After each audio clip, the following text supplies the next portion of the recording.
बहादूर अनंत शिवाजी देसाई टोपीवाले यांच्या स्मृत्यर्थ आपण जी व्याख्यानमाला गेली 44 वर्ष या ठिकाणी आयोजित करत आहोत. ह्या व्याख्यानमालेचं आजचे दुसरं पुष्प आहे आणि दुसरं पुष्प गुंफण्यासाठी श्री प्रमोद बापट हे या ठिकाणी उपस्थित झालेले आहेत. आपण टाळ्यांच्याकडे स्वागत करूया.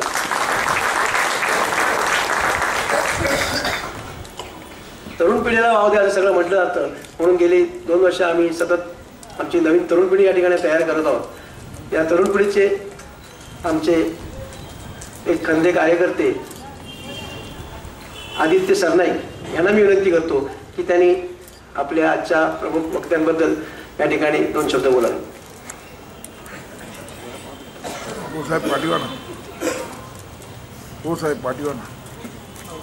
नमस्कार मित्रो. सूर्य स्वतःच्या प्रकाशाने पृथ्वीवर बऱ्याच झाडांना जीवनदान देत असतो. त्या जीवसृष्टीचा प्रत्येक अंश हे त्या सूर्याचं देणं असतं. पण सूर्य अनुभवणं आणि ते अंगीकारण याच्यात प्रचंड फरक असतो.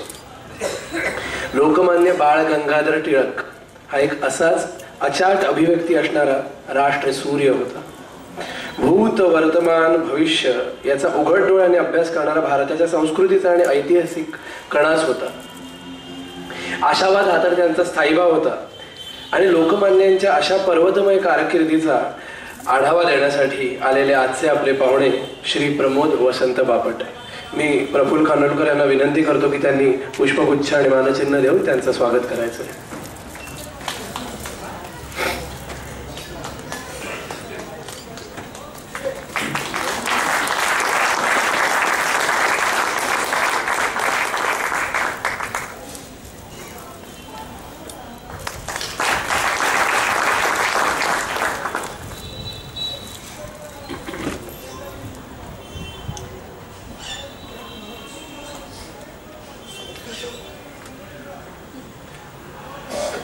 मित्रो, श्री प्रमोद वसंत बापट यांनी खुद्द मुंबईकर, इकॉनॉमिक्स मधून BA केलं, त्यानंतर बँक ऑफ इंडियामध्ये कामाला होते. मी जस्ट त्यांच्याशी बोलत होतो त्या त्यांनी सांगितलं की करायचं म्हणून केलं, कारण का लोकमान्यांच्या अचाट अशा कारकिर्दीचा अभ्यास करणारा माणूस कदाचितच स्वस्थ बसू शकतो.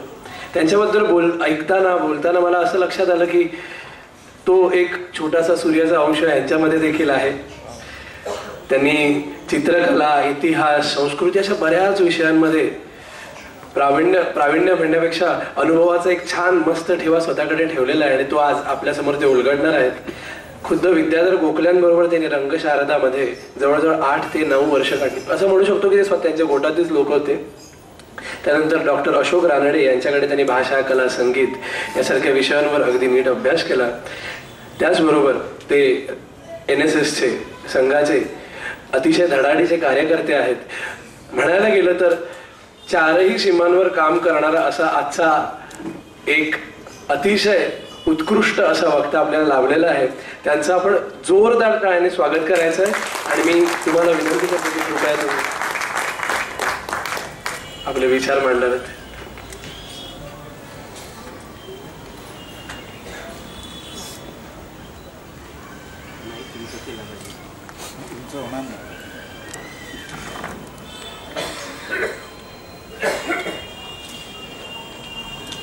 कुडाळ लष्कर संघाच्या या टोपीवाला व्याख्यानमालेच्या मंचावर चढण्याचं मी एका अर्थानं धारिष्ट्यच केलेलं आहे. गेली अनेक वर्ष ज्ञानाचं सदावर्त चालवावं अशा अत्यंत व्रतस्थतेनं ह्या कुडाळ लष्कर वाडीतल्या कार्यकारी मंडळांनी निष्ठेने ही 5 दिवसीय व्याख्यानमाला चालवलेली आहे. आत्ता कार्यालयात बसलो होतो तेव्हा चित्रमय धावतं इतिहासच मी त्या ह्या टोपीवाला व्याख्यानमालेचा पाहत होतो. परंतु गिरगावातच नोकरीच्या काळामध्ये ही टोपीवाला व्याख्यानमाला मी कधीच चुकवलेली नाही. विविध ठिकाणी त्याचे लागलेले फलक, विशेषतः केळेवाडीमध्ये लागलेला फलक हा जायच्या वाटेवरचा, तिथे नोंद घ्यायची आणि व्याख्यानमालेला येऊन बसायचं. अन्यथा व्याख्यानमाला करणाऱ्या संयोजकांची आता प्रचंड धास्तावलेली अशी स्थिती असते. म्हणजे प्रायोजक न मिळालेला निर्माता कसा असावा तशी काहीशी अवस्था व्याख्यानमाला संयोजकांची असते. कारण त्यांचं सर्व काही करण्याची त्यांची तयारी असते. वक्ता शोधणं, त्याच्यासाठी जी काही दगदग करणं, पत्रव्यवहार करणं, बोलावणं, कल्पक विषय निवडणं, हे सगळं ते करू शकतात. परंतु जो श्रोता ज्याच्यासाठी इथनं वाग्यज्ञ चालवायचा, मग जगा राणीव दे प्रकाशाची अशी जी यांनी वाचेची दिवाळी इथनं सादर करायची, ती ज्यांच्यासाठी करायची, असे श्रोते कसे आणायचे ही खूप मोठी चिंता त्याच्या मनावर असते. परंतु काही काही अशी अधिष्ठानं असतात, सामर्थ्य आहे चळवळीचे, जो करील तयाचे, हे करील तयांचे सामर्थ्य असल्यामुळे इथे अधिष्ठान आहे. आणि त्यामुळे इतका मोठा पूर्वगौरव घेतलेला हा विचार मंच, ह्या मंचावर मी आरंभी जे म्हटलं, मी चढण्याचं धाष्ट्य केलेलं आहे. परंतु या धाष्ट्याला सुद्धा एक निमित्त आहे.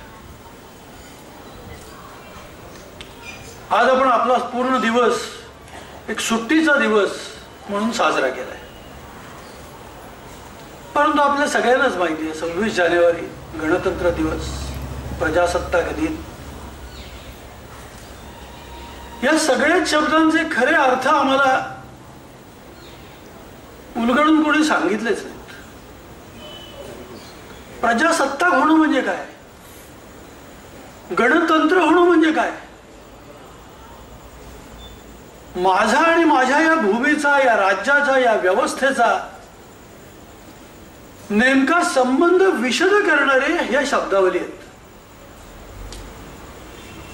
परंतु खूपदा याचा एकच समानार्थी अर्थ आपल्या मनामध्ये पक्का झालेला असतो आणि तो दृढ करून घेतलेला असतो, तो म्हणजे एक सुट्टी.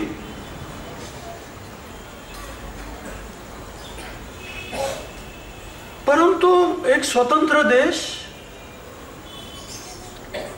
हा स्वतंत्र देश म्हणजे केवळ एक भूभाग नसतो. एखादी मालकीची जमीन असावी, जमिनीचा एक तुकडा आहे, त्या तुकड्यावर एखाद्या कुटुंबाचं नाव असलं काय, एखाद्या संस्थेचं असलं काय आणि एखाद्या देशाचं असलं काय, हे समान आहे का? तर समान नाही. ह्या इतक्या विशाल काय देशावरती भारत हे नाम कोरलेलं आहे. हे केवळ इथल्या दगडमातीचं नाव आहे का?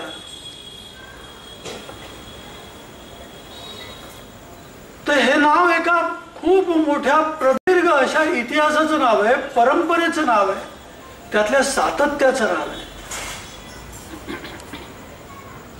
या देशाच्या नावाच्या अनेक ज्या उत्पत्त्या सांगितल्या जातात, त्यातली एक उत्पत्ती अशी सांगितली जाते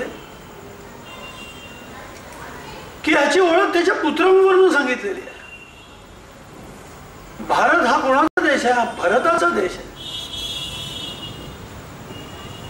सिंहमुखातले दात मोजणारा आमचा एक शिशु, त्याचं नाव भरत. अशा पराक्रमी पुत्रावरून मातेचं, या मातृभूमीचं नाव भारत व्हावं, पुत्राच्या कर्तृत्वावरनं देशाची ओळख, असा हा देश. त्यामुळे या देशाचं स्वातंत्र्य मिळाल्यानंतर याची व्यवस्था काय असली पाहिजे? हे स्वातंत्र्य मिळालंय म्हणजे नेमकं काय मिळालंय?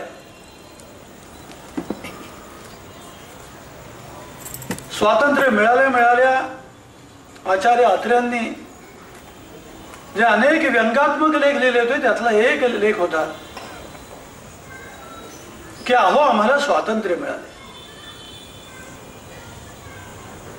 आणि मग जीवनातल्या सर्व कृतीमध्ये कुठलाही निर्बंध न पाळण्याचंच स्वातंत्र्य, आणि त्याचीच पुन्हा पुन्हा पुनरुक्ती त्या पूर्ण लेखामध्ये होत राहते की अहो आम्हाला स्वातंत्र्य मिळालंय. तर स्वातंत्र्याचा नेमका अर्थ सांगणार. स्वातंत्र्य ही एक दायित्व असतं. स्वातंत्र्य हे केवळ स्वामित्व नसतं, तर ते दायित्व असतं. या दायित्वाची नेमकी व्याख्या करणारं, अभिव्यक्ती आपल्याला समजावून सांगणारा आजचा दिवस आहे तो आहे प्रजासत्ताक दिन. की हे माझं स्वातंत्र्य आहे.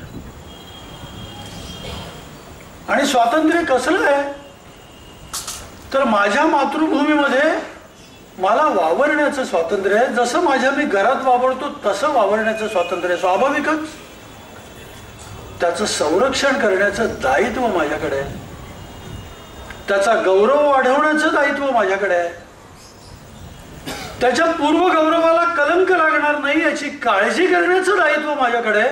असं वावरण्याचं स्वातंत्र्य, असं दायित्व हे आमच्या मनावर अधोरेखित केलं जातं हे प्रजासत्ताक या शब्दात. त्या सत्तेमध्ये उपभोग शून्यता आहे. उपभोग सुचवणारी ही सत्ता नाही. आणि अशा दिवशी लोकमान्यांचं इथे पुन्हा पुन्हा पुनस्मरण करण्याचा हा योग मला ह्या आयोजक मंडळींनी दिला आणि त्यामुळे अत्यंत आनंदानं मी त्याचा स्वीकार केला, सविनय स्वीकार केला. कारण इथे माझं जितकं वय असेल तितकी वर्ष ऐकलेली ही काही मंडळी इथे असतील की तितकी वर्ष ते ऐकतायत. परंतु बोबडे बोल सुद्धा ऐकण्याची आपल्याला सवय लावलेली आहे आणि ज्याने अनेक वर्ष ऐकलेलं आहे त्याच्याकडे तर ती एक प्रौढता आलेलीच असते. तर त्यामुळे ती प्रौढता, ती कौतुक करण्याची उदार मनस्कता या सर्वांवर विसंबून आणि लोकमान्यांचं पुण्यस्मरण परत करायला मिळतं या आनंदानं मी आजच्या विषयाकडे वळतो. पाहता पाहता आपल्या या देशाच्या स्वातंत्र्याची 7 दशकं आपण पूर्ण करू. खऱ्या अर्थानं आता आपल्या देशाचं स्वातंत्र्य, त्या स्वातंत्र्याचं आंदोलन, त्यातल्या चळवळी, त्यातले सहभागी मंडळी, त्यातल्या घटना ह्या एका अर्थानं खऱ्या अर्थानं इतिहासाची पानं झालेली आहेत. कारण आज त्या प्रत्यक्ष चळवळीत कोणीतरी असलेला, सहभागी असलेला असा आज वावरताना आपल्याला दिसणं थोडं कठीणही आहे ना. तर त्यामुळे ज्यांनी त्याच्यासाठी अहोरात्र आपलं अर्घ्य दिलं असेल अशी माणसं आम्हाला दिसत नाहीत. आणि इतिहासाच्या पानांमध्ये कोंडलेल्या ह्या आमच्या ऊर्जस्वल अशा सगळ्या प्रेरणांना आमच्या जीवनामध्ये पुरेसं स्थान आमची आधुनिकता आम्हाला घेऊ देत नाही. का आमच्या आधुनिकतेमध्ये, आमच्या आधुनिक शिक्षणामध्ये शिक्षणाचं सर्व गंतव्य हे आमच्या उत्तम जीविकेवरती आम्ही ठेवलेलं आहे. खरं तर उपजीविकेवर. आमच्या या आधुनिक शिक्षणानं आम्हाला जीविका आणि उपजीविका अशा 2 वेगळ्या गोष्टी असतात ह्याचंच स्थान लागू दिलेलं नाही. आणि त्यामुळे अनेकांचा असा समजच झालेला आहे की उपजीविका हेच जणू काही अवतार कार्य असतं, हेच तर करायचं असतं, त्याचसाठी तर आपण इतके सगळे गुण जमवत असतो, कौशल्य मिळवत असतो. आणि त्यामुळे आम्ही शिकणार काय, ज्यातून उत्तम नोकरी, भरपूर पगार देणारी नोकरी मिळेल, उत्तम व्यवसाय करता येईल असंच शिकणार. मग अशा शिकणाऱ्या मुलांना लहानपणापासून असं सांगितलंच जातं आणि दोषच लावला जातो आणि त्यांचा इलाजही नसतो पालकांचा की गणिताकडे लक्ष द्या, विज्ञानाकडे लक्ष द्या, बाकी भाषा आहे त्यात कोण बघताय. सामाजिक विज्ञान त्याची काय आवश्यकता आहे, पुढे कुठे लागतं की अंटार्क्टिका खंड हा कुठल्या रेखांशावर आहे, अक्षांशावर आहे, कोण कधी विचारतं, कोणीच कधी विचारत नाही, ते लागत नाही. त्यामुळे आमची सामाजिक विज्ञान, भाषा हे आम्ही हद्दपार करून टाकतो आमच्या जीवनाच्या घडणीतनच. आणि ते हद्दपार केल्यामुळे स्वाभाविकच आहे आमचं सगळं जे लक्ष केंद्रित राहतं ते आमच्या उपजीविका मिळवून देणाऱ्या यशस्वी अशा विद्याशाखांकडे. आणि त्या विद्याशाखा गणित आणि विज्ञान केंद्रीय अशा असतात. आणि त्यामुळे इतिहासाच्या पुस्तकात दडून राहिलेले हे सगळे ऊर्जस्वल क्षण, प्रेरणेचे मंत्र हे आमच्यापर्यंत पुन्हा एकदा जीवित होऊन समोर येण्याचे प्रसंग आम्ही बुद्ध्या आमच्या जीवनात ना हद्दपार केलेले असतात किंवा कुलूप बंद केलेले असतात. आणि त्यामुळे आमच्या या स्वातंत्र्याचा अर्थ काय, स्वातंत्र्य कोणासाठी, स्वातंत्र्यातनं येणारं दायित्व कुठले, हे प्रश्न आम्ही आमच्या जीवनाला स्पर्शच करून देत नाही. म्हणजे डेंग्यू सारख्या एखाद्या महाव्याधीचा डास आपण जितका कटाक्षानं दूर ठेवावा तितक्याच कटाक्षानं असे मनाला अस्वस्थ करणारे, मनाला जाग करणारे, आत्मभान देणारे असे जे सगळे विषय हे डेंग्यूच्या डासासारखे आम्ही आमच्या जीवनापासून दूर ठेवतो. आणि एक अत्यंत सुरक्षित, सुविहित असं आयुष्य आम्ही जगू लागतो, एका सरळ रेषेचं आयुष्य जगू लागतो. आता यात समस्या नाहीत का? समस्या आहेत. कारण सरळ रेषेचं आयुष्य हा कोणालाही आज विनोदच वाटेल की अहो काय सांगताय सरळ रेषेचं आयुष्य, जगणं इतकं सोपं का राहिलं? खरंच आहे, सोपं नाही राहिलं. परंतु सोपं राहिलेलं नाही, त्याला केंद्र एकच राहिलेलं आहे, ही गोष्ट कधी. आणि ते केंद्र आहे मी, केवळ मी. हे माझ्या सगळ्या जीवनाचं, कृतीचं, प्रवासाचं, विकासाचं केंद्र होऊन बसलं. वस्तुतः एका मीच्या भोवती असलेला जो परीघ आहे मी नावाचा, त्या केंद्राभोवतीचा, त्या एकाच केंद्राभोवती असे अनेक वाढते परीघ आहेत. परंतु खूपदा आम्ही मात्र या मीच्या वर्तुळाशी येऊन थांबतो. याचं कारण आहे आम्ही आमची वाढ ही अशी बहुअंगी करण्याची आवश्यकता असते ती होऊ दिलेली आणि अंतरही मोठं पडलं. आणि असं अंतर मोठं पडल्यामुळे स्वातंत्र्याचे अर्थ आम्हाला नेमके गवसत नाहीत. त्यामुळे आझादी म्हणजे काय, आपल्याला वाटतं आझादी म्हणजे स्वातंत्र्य. मग एक मोठा उग्र स्वरामध्ये आझादी आझादी असे नारे लागायला लागतात आणि या आझादीच्या नाऱ्याला आम्ही म्हणायला लागतो हा स्वातंत्र्याविषयी बोलणं चाललंय. परंतु आझादी आझादी ह्या घोषणेला यमक जोडलं जातं, ते भारत की बर्बादी. त्या यमकाने सुद्धा आम्ही धास्तावून जात नाही. आम्ही त्या आझादी ह्या शब्दाच्या समानार्थी स्वातंत्र्यातच अडकून पडतो आणि म्हणतो अरे स्वातंत्र्य आहे की नाही, स्वातंत्र्य मिळालं पाहिजे. परंतु आमच्या स्वातंत्र्याला आम्ही उद्देश जर ठेवत असू भारत की बर्बादी, तर हे स्वातंत्र्य आहे का? आणि अशा स्वातंत्र्याला इतकी मुक्तता आमच्या भारतामध्ये आम्ही दिली पाहिजे का? परंतु हे प्रश्न ज्याच्या मनात पडतात त्याच्याच कडे शंकेखोर वृत्तीनं पाहिला जातं, बोटावर रोखली जातात. आणि भारत की बर्बादी असं म्हणणारा तो मात्र बिचारा ठरतो. त्याच्याविषयी सहानुभूती व्यक्त केली जाते.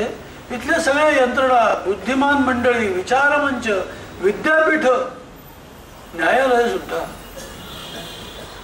हा जो सगळा प्रवास आहे ना, स्वातंत्र्याचा अर्थ आमच्या कवेत न येणं, न उमगणं, यातून होणारे हे सगळे गोंधळ आहेत. स्वातंत्र्यवीर सावरकर असं म्हणत, शब्दांचे अर्थ आपण पूर्ण समजून घेतले पाहिजे. कारण शब्द विचारांना सृष्टी देत असतात, जन्म देत असतात, व्यक्त करत असतात. विचारांना दुसरं शरीरच नसतं ना, अवयवच नसतात. शब्द हेच त्याचे अवयव असतात.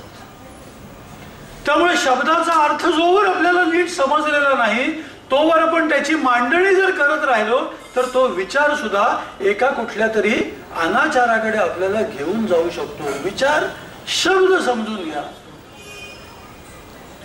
आम्हाला हा स्वातंत्र्य हा शब्द समजून घेणारा, पहिला महामंत्र देणारा या देशातला आधुनिक ऋषी होता लोकमान्य बाळ गंगाधर टिळक.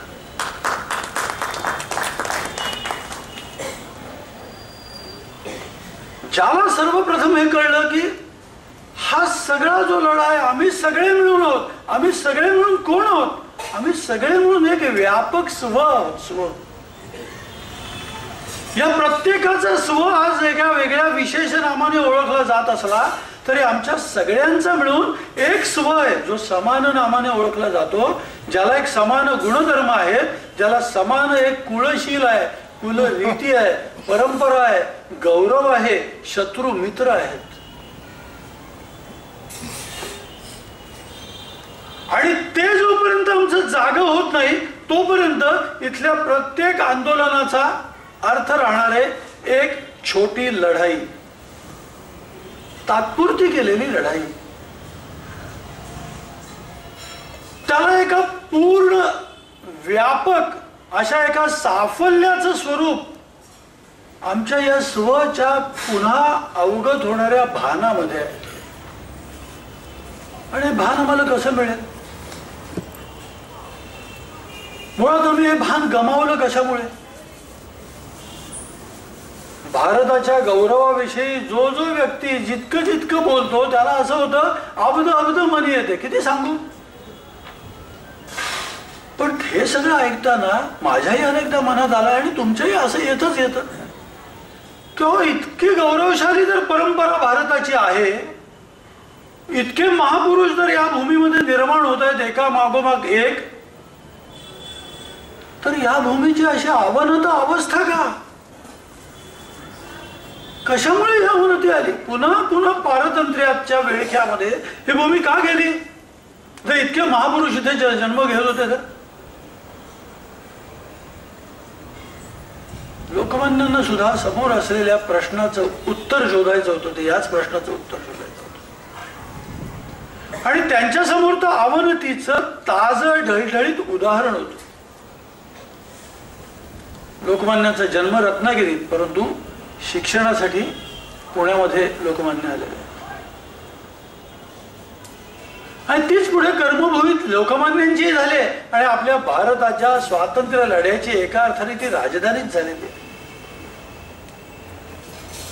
संपूर्ण देशाचं लक्ष पुण्याकडे असावं की केसरीतलं काय म्हणणं आहे. अशी स्थिती लोकमान्यांना दुसऱ्या कोणी दिलेली नव्हती. लोकमान्यांनी पुरुषार्थानं ती मिळवलेली होती. शिक्षण घेत असताना 6 अध्यायांच्या बरोबर लोकमान्यांच्या चाललेल्या चर्चा कसल्या?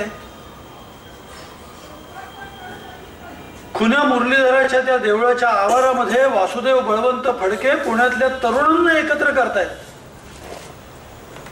आणि त्यांना सांगतायत की शरीर हेच तुमच्या कृतीचं साधन आहे. शरीर माध्यम खलु धर्म साधनम. आणि आता तुम्हाला राष्ट्रधर्माशिवाय दुसरा धर्मच नाही आहे. त्यामुळे शरीर बुद्धी ती तुम्हाला इथे करायची. आखाडे चालवतात लोकमान्य, त्या आखाड्यात गेलेले, लहुजी उस्तादांच्या आखाड्यात गेलेले. शरीर बळकट झालं पाहिजे, कारण अनेक वर्ष कुठल्या स्थितीत किती प्रतिकूलतेला कुठल्या लाटा आपल्याला हे शरीरावरती झेलायच्या आहेत हे पूर्णपणे ज्ञातच होतं. माहित नव्हतं असं नाही, पूर्णपणे ठाऊक होतं की हा मार्ग काट्यांचाच आहे. म्हणूनच अत्यंत उत्साहानं या काट्यांवरच मला चालायचं आहे असं लोकमान्य म्हणत होते. 6 अध्यायी होते गोपाळ गणेश आगरकर. रात्री चांदण्यांच्या प्रकाशामध्ये ही दुक्कल विविध ठिकाणी फिरायला जात असे आणि फिरतानाही चिंता कसली की अरे आपण सगळेजण शिकू, आता काही वर्षांनी तिथनं बाहेर पडू, मग काय करणार. दोघंही एकमेकाला बजावायचे की आपण कुठल्या तरी नोकरी धंद्यात स्वतःला अडकवून घ्यायचं नाही. करायचं काय? या समाजाचं, या देशाचं काम करायचं. काय करायचं? निघेल मार्ग काहीतरी, दिसेल दिशा. या रात्रीच्या अंधारामध्ये या दोघांच्या हृदयातल्या ज्योती या अशा नित्य तेवत होत्या आणि त्यातनच त्यांना उजेड मिळत होता. आणि मग विष्णू शास्त्री चिपळूणकर हा एक तिसरा तरुण, त्यांनी पुण्यामध्ये पहिलं पाठशाळा चालवण्याचं प्रकट केल्याबरोबर हे दोघंही त्या तरुणाला जाऊन मिळाले आणि एका अर्थानं या राष्ट्रशंकराच्या पूजेमध्ये हे आता त्रिदल कामाला लागलेलं होतं. टिळक, आगरकर, चिपळूणकर. टिळकाने हा शिक्षण हा जो मार्ग निवडला तो किती विचारपूर्वक होता आपण समजून घ्यायला पाहिजे.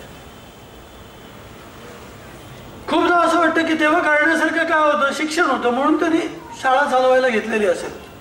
असं नाहीये. अत्यंत हेतुता, बुद्धिपूर्वक, निश्चयपूर्वक शिक्षण हेच त्यावेळेच्या आजारावरचा उपाय आहे म्हणून त्यांनी शिक्षण घेतलेलं आहे. काय आजार मंडळी, तेव्हा शिक्षण हाच आजार आहे. यात अंतर्विरोध वाटू शकेल, विसंगती वाटू शकेल,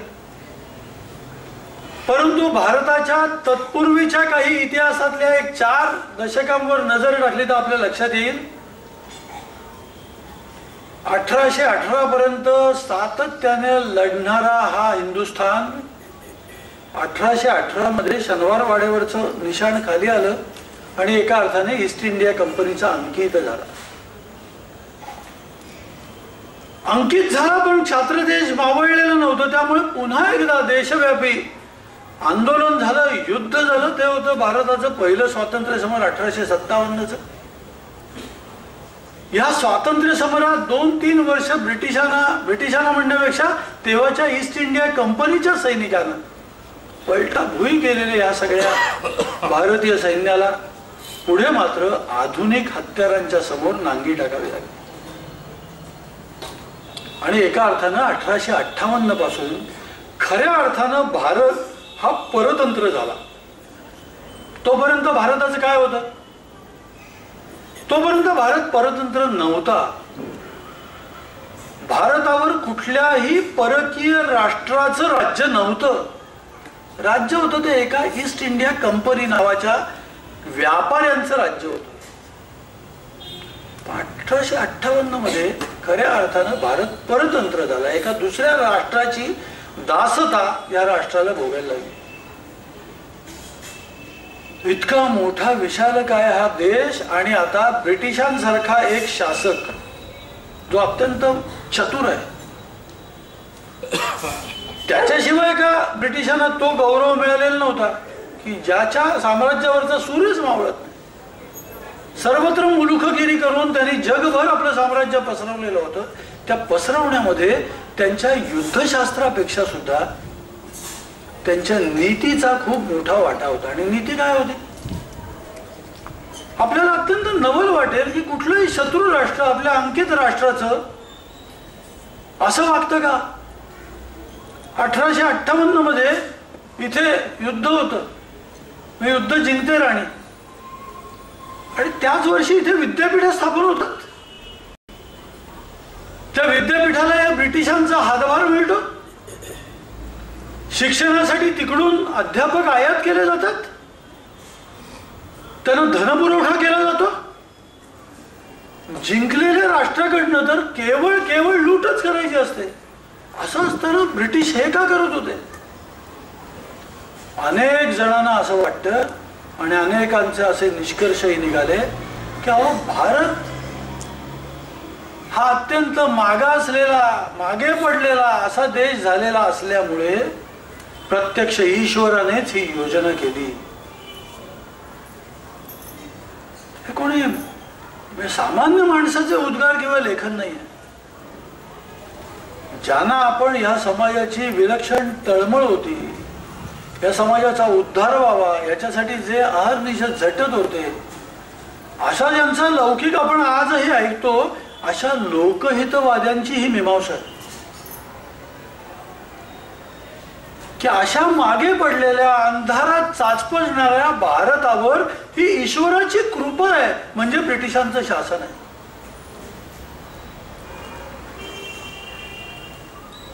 कुठलं असं राष्ट्र असतं की आपल्या अंकित राष्ट्राचे असे शैक्षणिक लाड पुरवतं एका वेगळ्या शब्दात म्हणायचं. परंतु हे शिक्षण बुद्ध दिलं गेलं, अशासाठी दिलं गेलं, ह्या शिक्षणावर पोचलेली जी सगळी प्रजा असेल ती प्रजा तेच करेल की जे गंतव्य आम्ही त्यांना सांगू.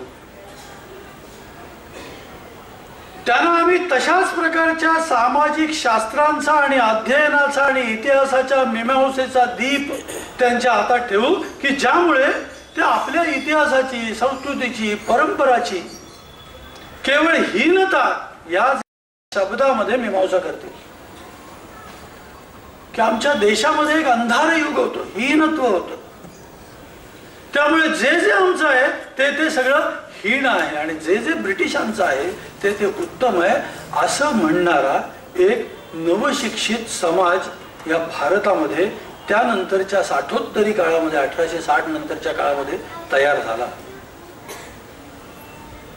आणि ह्यापासनं सावध करणारे 2 तेजस्वी स्वर भारतामध्ये उमटले. त्यातला एक होता लोकमान्यांचा आणि दुसरा होता स्वामी विवेकानंदांचा.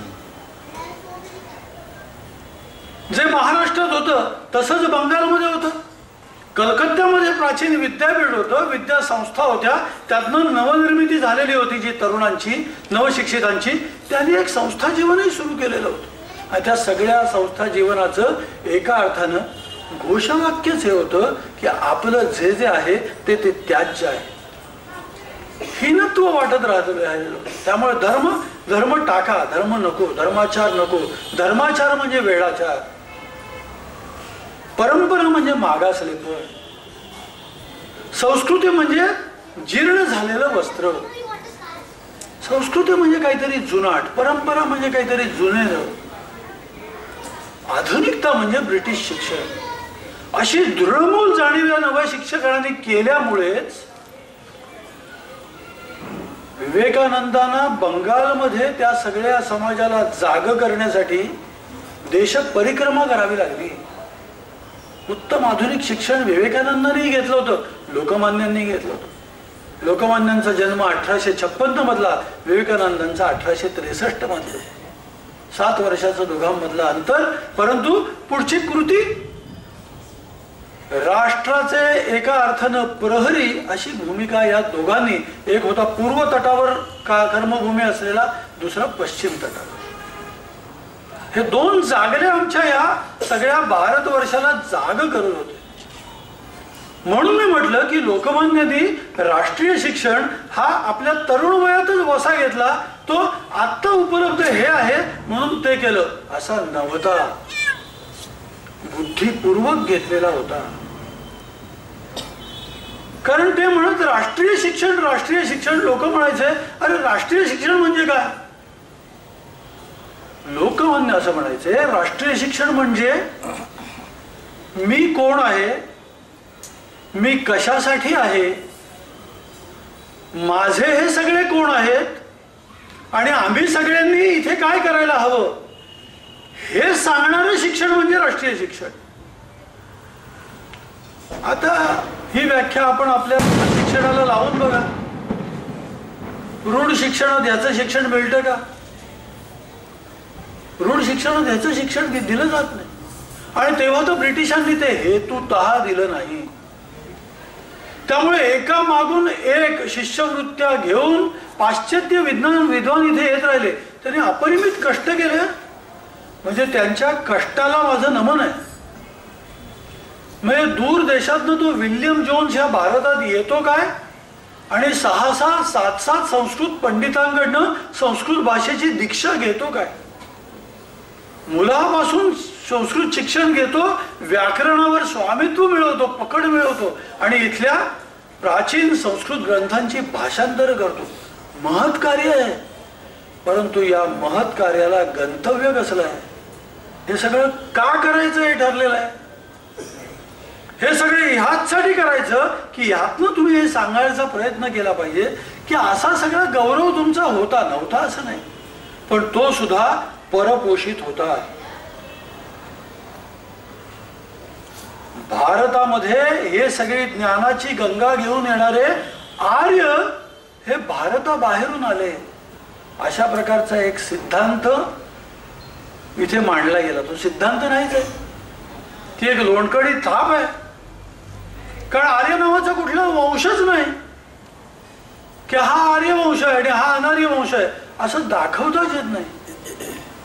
एका कल्पनेतनं अशी वंश रचनेची एक नवी एक सिद्धांत प्रणाली मांडली गेली आणि त्यातनं ह्या शिक्षणातनं अशा प्रकारचं हीनत्व बाळगणारे आणि त्यामुळे मग स्वाभाविकच त्या लढ्यामधला सगळा जोम कसा काढण्यात येतो बघा ना. आपल्याला एकदा असं सांगण्यात आल्यावर की अहो भारतात आर्य बाहेरूनच आले. अहो मग तुम्ही काही सहस्त्र वर्षांपूर्वी आलात, आम्ही आज आलो, आपण दोघंही आक्रमकच आहोत. त्यामुळे तुमचं या देशासाठी इतकं झगडण्याचं कारणच उरत नाही. तेव्हा तुम्ही बलवान होता, तुम्ही या देशात राहिलात, आज आम्ही बलवान आहोत, आम्हाला सहन करा. तुमचा लढण्याचा कणाच म्हणून जातो याच्यात. अशा प्रकारच्या शिक्षणातनं निर्माण होणाऱ्या तरुणांच्या मनावर या देशाविषयी, समाजाविषयी, माणसांविषयी, परंपरेविषयी आपुलकी, आस्था, आत्मीयता, तळमळ ही उरतच नाही. आणि त्यामुळे टिळक, आगरकर, चिपळूणकरांनी शिक्षण हे या देशातल्या तरुणांच्या, विद्यार्थ्यांच्या, लहान मुलांच्या मनातला स्व जागवण्याचं एक साधन म्हणून तिथे पाहिलेलं आहे. पुढे आपल्याला सगळ्यांनाच माहिती आहे की लोकमान्यांनी सगळ्या सामाजिक लढ्यासाठी एक चतुसूत्री दिलेली आहे. त्या चतुसूत्रीतला पहिला शब्द आहे राष्ट्रीय शिक्षण. तो केवळ शब्द नाही आहे, सुचला म्हणून लिहिला. संपादक होतेच, त्यामुळे डेस्कवर बसले आणि लिहित गेले, सुचला लिहिला. राष्ट्रीय शिक्षण त्यांनी करून पाहिलेलं होतं, केलेलं होतं. त्यामुळे राष्ट्रीय शिक्षणातनं एक स्वभान निर्माण व्हावं या समाजातलं, अशी पेरणी करत करत आपल्याला स्वराज्य मंत्रापर्यंत जायचं आहे. हा मंत्र नुसतं मंत्र सांगून लोकमान्य निघून गेले असते तर त्या मंत्राचे प्रतिध्वनी आमच्या मनामध्ये उमटण्यासाठी आमचं मन एक विशाल घुमटाकार होण्याची आवश्यकता होती ना. ते विशाल करण्याचं काम आमचं हे राष्ट्रीय शिक्षण करत होतं. तरच आम्हाला तो मंत्र ऐकू येणार होता. त्यामुळे आपल्याला आजच्या प्रतिपाद्य विषयाकडे जायचंच आहे. कारण आपल्याला असं वाटू शकतं की स्वराज्य मंत्राची शताब्दी असा विषय आहे आणि वक्ता मात्र भरकटतोय इतिहासाच्या या रानामध्ये. परंतु स्वराज्य मंत्र हा केवळ एक 3 अक्षरी शब्द नव्हता, जोडाक्षरी असलेला शब्द नव्हता. जगण्यातनं ऋषीमुनी जसे साधनेतनं नवा मंत्राचं उत्सर्जन करायचे, ते एक सर्जन असतं, निर्मिती असते. आपल्या सगळ्याच ऋषीविषयी असं म्हणतात त्यांनी मंत्र कसे आले, साधनेतनं आले. एक शब्दसिद्धी आली, त्यांच्या त्या उद्गारालाच मंत्रत्व मिळालं. असं मंत्रत्व आपापदा मिळत नाही, साधना लागते. साधनेतलाच हे पहिलं पर्व होतं राष्ट्रीय शिक्षणाचं. हे राष्ट्रीय शिक्षण करता करता आपल्याला सगळ्यांनाच माहिती आहे की अशा एका शिक्षित समाजातल्या या विद्यार्थ्यांच्याच बरोबर सगळ्या समाजापर्यंतही शिक्षणाच्या वेगवेगळ्या वाटा लोकमान्य निवडत होते, व्यापक करत होते, मोठ्या करत होते, त्याचे हमरस्ते होत होते. आपण टिळकांच्या चरित्रातल्या 2-3 गोष्टी ह्या आपल्याला पाठच असतात. कारण आपल्या बालवयात, शालेय वयात 1 ऑगस्टला आपण त्या अनेकदा सांगितलेल्या असतात किंवा अनेकांनी सांगितलेल्या आपण ऐकलेल्या असतात की सार्वजनिक गणेशोत्सव आणि शिवजयंती हे 2 सार्वजनिक उत्सव त्यांनी सुरू केले. काय होतं हे, का केले? हे एका अर्थाने लोकशिक्षण होतं. राष्ट्रीय शालेय शिक्षणाबरोबर लोकशिक्षणाची आवश्यकता आहे. हे लोकशिक्षण कशात नाही येईल? अशा प्रकारच्या लोकांच्या एकीकरणात नाही. या लोकांना एकत्र येण्यासाठी काहीतरी एक अनुष्ठान दिलं पाहिजे. अन्यथा लोक कशासाठी एकत्रित येतात? सामान्यतः लोक स्वार्थासाठी एकत्रित येतात. स्वार्थासाठी, स्वार्थ एखादा आपल्याला थोडा तीव्र शब्द वाटेल, काहीतरी मिळवण्यासाठी येतात. मग एखाद्या दुकान असेल, अत्यंत अल्प स्वल्प दरात विक्रीचा फलक लागला असेल, कुठे गर्दी होते, झुंड होते, आपल्याला सगळ्यांनाच माहिती. बिग बाजारच्या घोषणा होतात, बुधवारचा बाजार आणि अमकं तमकं, असं सगळं होतच. एकत्र लोक कशासाठी येतात? किंवा निदर्शन करायला येतात, काहीतरी कशा तरी विषयीची प्रतिक्रिया सांगायला येतात. लोकमान्यानं त्याच्यासाठी लोक येतात. ही लोकांची एकत्र येण्याची सवय आहे. त्याला एक वेगळं वळण, एक गंतव्य, प्रयोजन द्यायचं होतं. आणि प्रयोजन काय होतं की लोकांनी एकत्र आलं पाहिजे. लोकांनी सर्वांसाठी एकत्र आलं पाहिजे, स्वतःसाठी नाही. अन्यथा गर्दीचा कुठलाही प्रकार तुम्ही निवडा, माणूस स्वतःसाठी त्या गर्दीत सामील होतो. पण लोकमान्यांना मात्र लोकांना एकत्रित करायचं होतं. लोकांनी एकत्रित यावं. कोणासाठी? सगळ्यांसाठी एकत्रित यावं. सार्वजनिक गणेशोत्सव काय होता? खरोखर घरोघरी गणपती पूजले जात होते. परंतु लोकमान्यांनी लोकमानस किती नीट जाणलेलं होतं पहा, की घरच्या देवापुढे आराधना करत करत तिथला तो गरुड स्वामी असतो, तो घरासाठीच मागणं मागतो ना, स्वतःसाठी मागतो, कुटुंबासाठी मागतो. लोकमान्यांनी सगळ्यांना चौकात एकत्र केलं. काय म्हणलं, आता चौकात सगळ्यांनी मिळून आरती करा. आता या आरतीत मागणं कोणासाठी मागायचं? स्वतःसाठी तर मागता येत नाही, कारण गलबलाच होईल, गणपतीला ऐकूच नाही जाणार. किती जणांचे आवाज तो ऐकेल. कोणाला काय हवंय, कोणाला आरोग्य, कोणाला नोकरी, कोणाला पंथवंड, नातवंड, सगळं वेगवेगळंच लागणार आहे. तिथे मात्र स्वतःसाठी नाही, सगळ्यांसाठी मागायचं. त्यामुळे सगळ्यांसाठी मागण्याची एक मनोभूमिका या सार्वजनिक उत्सवातनं तयार होणं हे लोकमान्यांचं सगळ्यात मोठं एक उद्दिष्ट होतं. त्या उद्देशाने सगळेजण एकत्र यायला लागले, एकत्र येऊ लागले. त्याने किती मोठं स्वरूप घेतलं आपल्या सगळ्यांनाच माहिती. की ते आमचे प्रबोधनाचे एका अर्थाने ती व्यासपीठ झाली. सार्वजनिक गणेशोत्सव हे आमचे केवळ धार्मिक आचाराची स्थानं उरली नाही, कारण तिथला धार्मिक आचार हा तात्कालिक राहिला. गणपतीची प्रतिष्ठापना करायचे, रोजची पूजा करायची, ठीक आहे. मग दिवसभर काय करायचं प्रश्न राहिला. म्हणून मग दिवसभर काही ना काही ते कुठे स्वराज्य मेळे चालले, कुठे कीर्तनं, राष्ट्रीय कीर्तनं चालली, कुठे व्याख्यानं चालली. त्यामुळे विचार प्रबोधनाचा एक खूप मोठा प्रवाह या लोकशिक्षणातनं लोकमान्यानं सुरू करायचा, तो सुरू केला. दुसरा उत्सव होता शिवजयंतीचा. एका अर्थानं संपूर्ण महाराष्ट्रभर शिवतेज हे घेऊनच हा महाराष्ट्र जगत होता, जगत आहे, उद्याही जगत राहील. परंतु शिवतेज हे फक्त महाराष्ट्राचं होतं का? महाराष्ट्राला तेव्हा ज्ञात उरलं होतं, परंतु प्रत्यक्ष शिवाजी महाराजांच्या जीवनामध्ये, त्यांच्या ध्येयसृष्टीमध्ये फक्त महाराष्ट्र होता का? खरं तर त्यांचं राष्ट्र, त्याने मिळवलेलं राज्य सगळ्या महाराष्ट्रभर होतही नव्हतं, काही जिल्ह्यांचंच ते राज्य होतं. पण त्यांची ध्येयसृष्टी केवढी मोठी होती.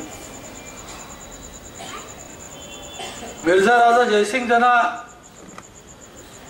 जेरबंद करून घेऊन गेला औरंगजेबाच्या दरबारात. औरंगजेब ज्या दिवशी समोर आणण्यात आलं, औरंगजेब म्हणाला की राजे खूप दुरून आलात, त्यामुळे आपला देश मागे टाकून आलात. हा परमूळ खूपच दूर आहे, त्यामुळे थकला असाल. आज आपण बोलूया, भेटूया नको, काही दिवसानंतर भेटू. राजे जेरबंद झालेले आहेत, अपमानित करून त्यांना घेऊन गेलेले आहेत. पण राजांनी तत्काळ त्याने औरंगजेबाला सांगितलं की आलमगीर, आपल्याच घरामध्ये परमुलुक येतो कुठे? हा माझा स्वदेश आहे. छत्रपती शिवरायांच्या ध्येयसृष्टीतला भारत हा पूर्ण आहे. आग्र्याहून सुटका करून परत येताना यमुना ओलांडताना त्यांच्या डोळ्यासमोर बनारस ओलांडताना, काशी ओलांडताना त्यांना दिसतंय, मथुरा ओलांडताना त्यांना दिसतंय की ही आमची मंदिरं, ही आमची मंदिरं कधी उभी राहतील? शिवाजी महाराजांनी ते प्रश्न विचारलेत, उपस्थित केले. ती ध्येयसृष्टी त्यांच्या समोर आहे. असा शिवप्रेरणा महाराष्ट्र व्यापी उरलेली होती. लोकमान्य टिळकांनी ती भारतव्यापी केली आणि पूर्ण भारतभर शिवजयंतीचे उत्सव सुरू झाले. शिवाजी उत्सव या नावाने. आज आपल्याला नवल वाटतं, असं होत होतं, असं होत होतं. दूर लाहोरमध्ये लाला लजपत रायांनी शिवछत्रपतींचं पहिलं दुसऱ्या भाषेत गेलेलं पहिलं चरित्र लाला लजपतरायांनी लिहिलं आहे आणि ते उर्दूत आहे. तिकडे दूर बंगालामध्ये रवींद्रनाथ ठाकूरांनी शिवाजी उत्सव नावाची एक दीर्घ कविता, शिवगौरवाची कविता, शिवगौरवाची आरती या उत्सवासाठी लिहिलेली. स्वामी विवेकानंद तिथल्या सगळ्या बुद्धिमंतांना आग्रहानं सांगत की शिवजयंतीच्या अशा उत्सवामध्ये वक्ता म्हणून हा गेला पाहिजे, तो गेला पाहिजे, त्यांनी जायला पाहिजे. इतकी सगळी मोठी माणसं ही शिवप्रेरणेशी एकरूप झालेली आहेत. हे लोकशिक्षण आहे. स्वभान जागृतीसाठी, त्यामुळे स्वराज्य मंत्रापर्यंत येण्यासाठी हा स्वभान जागृती याची आवश्यकता होती. लोकमान्य ते करत, कारण त्या स्वभानातनं स्वाभाविकच त्या ध्येयाचा मार्ग लख दिसत होता. मी कोण एकदा केल्यानंतर माझं कर्तव्य काय हे आपल्याला आपोआपच अवगत होतं, कळू लागतं. आपण भानावर नसतो तिथपर्यंत मी कोण आहे, कशासाठी आहे, कुठे जायचं आहे, मी काय केलं पाहिजे असं नसतंच. हिंदी चित्रपटातला तो संवाद अत्यंत ऐतिहासिक संवाद आहे. मैं कहा हूं, मी जो जो दिग्मूढ झालाय तो असंच म्हणत राहतो, मैं कहा हूं. मी कोण आहे हे कळल्यानंतर मैं कहा हूं हा प्रश्नच उरत नाही. मी कोण आहे, मी आमका आहे ना, मी भारताचा पुत्र आहे, संतान आहे. मग मी काय केलं पाहिजे हे कळू लागतं. मी आज काय करतोय हे दिसू लागतं. मी काय केल्यानंतर नेमकं काय निर्माण होईल हे दिसू लागतं. आणि ते करणारा मीच असला पाहिजे हेही कळायला लागतं. प्रथम पुरुषी आचार सुरू होतो. लोकमान्याने हे स्वजागरण हे आपलं काम समजलं आणि त्यामुळे या स्वजागरणात लोकमान्यांनी किती विद्या, किती कला या सगळ्या मंडळींना त्या एका गंगेमध्ये समाविष्ट केलं. आपल्याला असं वाटतं ही स्वातंत्र्य चळवळ, स्वातंत्र्याचा लढा म्हणजे काय, आंदोलन करा, सगळ्यांनी या, रस्त्यावरती या, आंदोलन करा, हे जाळा, ते करा. लोकमान्यांच्या डोळ्यासमोरची ध्येयसृष्टी ही समग्र ध्येयसृष्टी आहे. एक 2-3 उदाहरणं मी देईन, कारण लोकमान्यांचं कर्तृत्व खूप मोठं आहे, खूप सांगता येईल. आपल्या सगळ्यांना ज्यांच्याविषयी, ज्यांच्या कलेविषयी परम आदर आहे, बालगंधर्व.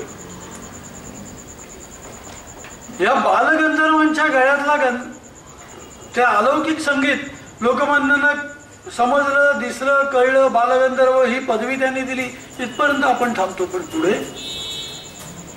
ह्या बालगंधर्वांनी नाटक कंपनीत जाऊन स्वतःचं संगीत अभिनयाचं शिक्षण पुढे न्यावं याच्यासाठी त्यांच्या घरच्यांना, कुटुंबियांना लोकमान्यांनी स्वतःचा वैयक्तिक जामीन लिहून दिलेला होता.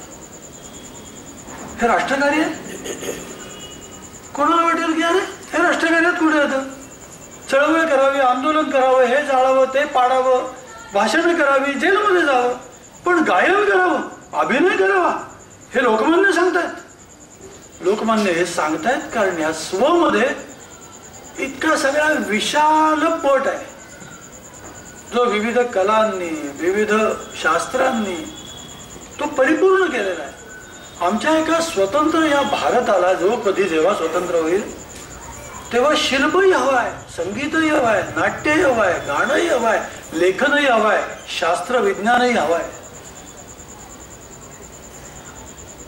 इतकी मोठी दृष्टी असल्यामुळे म्हणून मी म्हटलं त्यांचा स्वजागरण हा कुंडलिनी जागरणासारखा आहे. आपल्या तत्वज्ञानात, आध्यात्मिक शास्त्रामध्ये असं म्हटलं जातं की एकदा ती जागृती करणं म्हणजे आत्मभान येणं, मी कोण आहे, कशासाठी आहे म्हटल्यावर हे बाकीचे सगळेच विकार गळून पडतात. तसे माणसाच्या वैयक्तिक जीवनाला चिकटणारे हे जे सगळे स्वार्थादी विकार आहेत हे स्वभानातनं गळून पडतात. अण्णासाहेब किर्लोस्करांना असं वाटलं की इथली नाटक कंपनी घेऊन आपण उत्तरेत जावं, कलकत्त्यात जावं. लोकमान्य टिळकांचं पत्र त्यांच्या बरोबर आहे, कलकत्त्यातल्या त्यांच्या मित्रमंडळींसाठी चळवळीतल्या.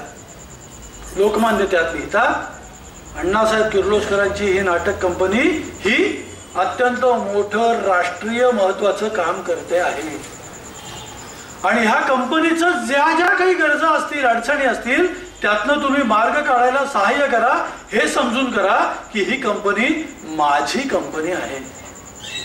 लहान गोष्ट आहे.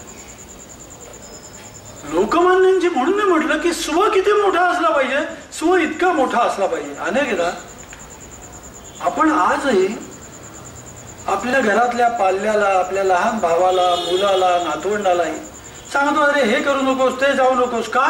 तर तो तिकडे गेला तर बिघडेल, तिथेच राहील. आपला स्व असं विशाल करणं हे त्याच्या विकासासाठी, त्याच्या मोठं होण्यासाठी, उन्नयनासाठी अत्यावश्यक असतं. शतदल कमलासारखं त्याचं व्यक्तिमत्व हे फुललं पाहिजे, मोठं झालं पाहिजे, आणि ते याचमुळे होत असतं. लोकमान्यांच्या ध्येयसृष्टीतला स्व इतका मोठा आहे, त्याचा जागर त्यांनी पूर्ण देशभर केलेला आहे. आणि तो जागर कसा आहे? 1885 मध्ये आपल्या सगळ्यांनाच माहिती आहे, इथे इंडियन नॅशनल काँग्रेस राष्ट्रीय सभा या नावाने स्वातंत्र्याची एक सनदशीर चळवळीची वाट सुरू झालेली, एक संस्था सुरू झालेली. ॲलन ऑक्टोवियन ह्यूम या साहेबांनी त्या संस्थेची स्थापना केली. मंडळी एकत्र यायला लागली 85 पासून. एकत्र येऊन काय करायचंय? एकत्र येऊन काही चिंता करायचंय. मंडळी चांगली नव्हती का? चांगली होती. देशहिताचाच विचार करायचे. परंतु एकत्र येऊन ते म्हणायचे की आता आहे ब्रिटिशांचं शासन, तसं हिताचंच आहे. त्यामुळे आधी प्रथम त्या सम्राटाचं जयगान करायचे. ते म्हणायचे इथल्या ज्या सगळ्या व्यवस्था आहेत, इथली रेल्वे आहे, इथलं पोस्ट आहे, इथलं दळणवळण आहे, आमच्या व्यवस्था आहेत, शिक्षण संस्था आहे, हे सगळं उभं कोणी केलं? हे त्यांनी केलं. कोणासाठी केलं? आमच्यासाठी केलं. अशा प्रकारे चाललेल्या या चळवळीकडे लोकमान्यांचं बारीक लक्ष आहे. कारण तत्पूर्वीच केसरी सुरू झालेलं आहे, लोकजागरण मोठ्या प्रमाणावर सुरू झालं आहे, त्यांचं लक्ष आहे. आणि सुरुवातीपासून पहिल्या काँग्रेसच्या 1885च्या अधिवेशनाचं सुद्धा लोकमान्यांनी स्वागत केलेलं आहे. त्याने असं म्हटलं की लोक एकत्र येत आहेत ना, एकत्र येणं हे सुद्धा मोठं आहे, आणि स्वार्थ परत एकत्र येणं हे अधिक मोठं आहे. स्वतःचा स्वार्थ विसरून जेव्हा माणसं एकत्र येतील तेव्हा ते काही सहन करू लागतील, येणं जाणं सहन करतील, वेळ स्वतःचा त्याच्यामध्ये गुंतवतील, त्यातली दगदग सहन करतील. या सगळ्या सहन करण्यातनं त्यांना एक बळ मिळेल. लोकमान्यांचे शब्द आहेत. आपल्या सगळ्यांनाच या गोष्टी खर्चाच्या वाटतात. लोकमान्य या सगळ्या गोष्टी गुंतवणुकीच्या करून टाकतात. दगदग आपल्याला वाटते क्षीण आहे, ते म्हणतात नाही नाही, ही तर गुंतवणूक आहे. दगदग, यातायात, खर्च, वेळ जाईल, ही सगळी गुंतवणूक आहे. कारण हे सगळे करणारी मंडळी एकत्र येतील, ती सगळीच जण सहन करत करत एकत्र येतील. त्यामुळे एका सहजीवनाचा, सहन करण्यापासून सहजीवनाचा एक स्वतःवरती संस्कार ते करून येतील. त्यांनी स्वागत केलंय. परंतु लोकमान्य वाट बघतायत. वाट कसली पाहतात? लोकमान्य म्हणतात की अरे ही चळवळ तर सुरू झाली, त्याने वेळ दिलाय. 1 वर्ष, 2 वर्ष, 4 वर्ष, 5 वर्ष, आणि एक खूप मोठी देशव्यापी सगळ्या देशाला एका अर्थानं झिणझिण्या आणणारी, जाग करणारी घटना घडली. ती घटना आहे बंगालच्या फाळणीची, वंगभंगाची. लोकमान्य चवताळून उठलेले आहेत आणि ते म्हणतात की आता तरी ह्या काँग्रेसच्या चळवळीने म्हटलं पाहिजे की हे आम्ही या देशात होऊ देणार नाही.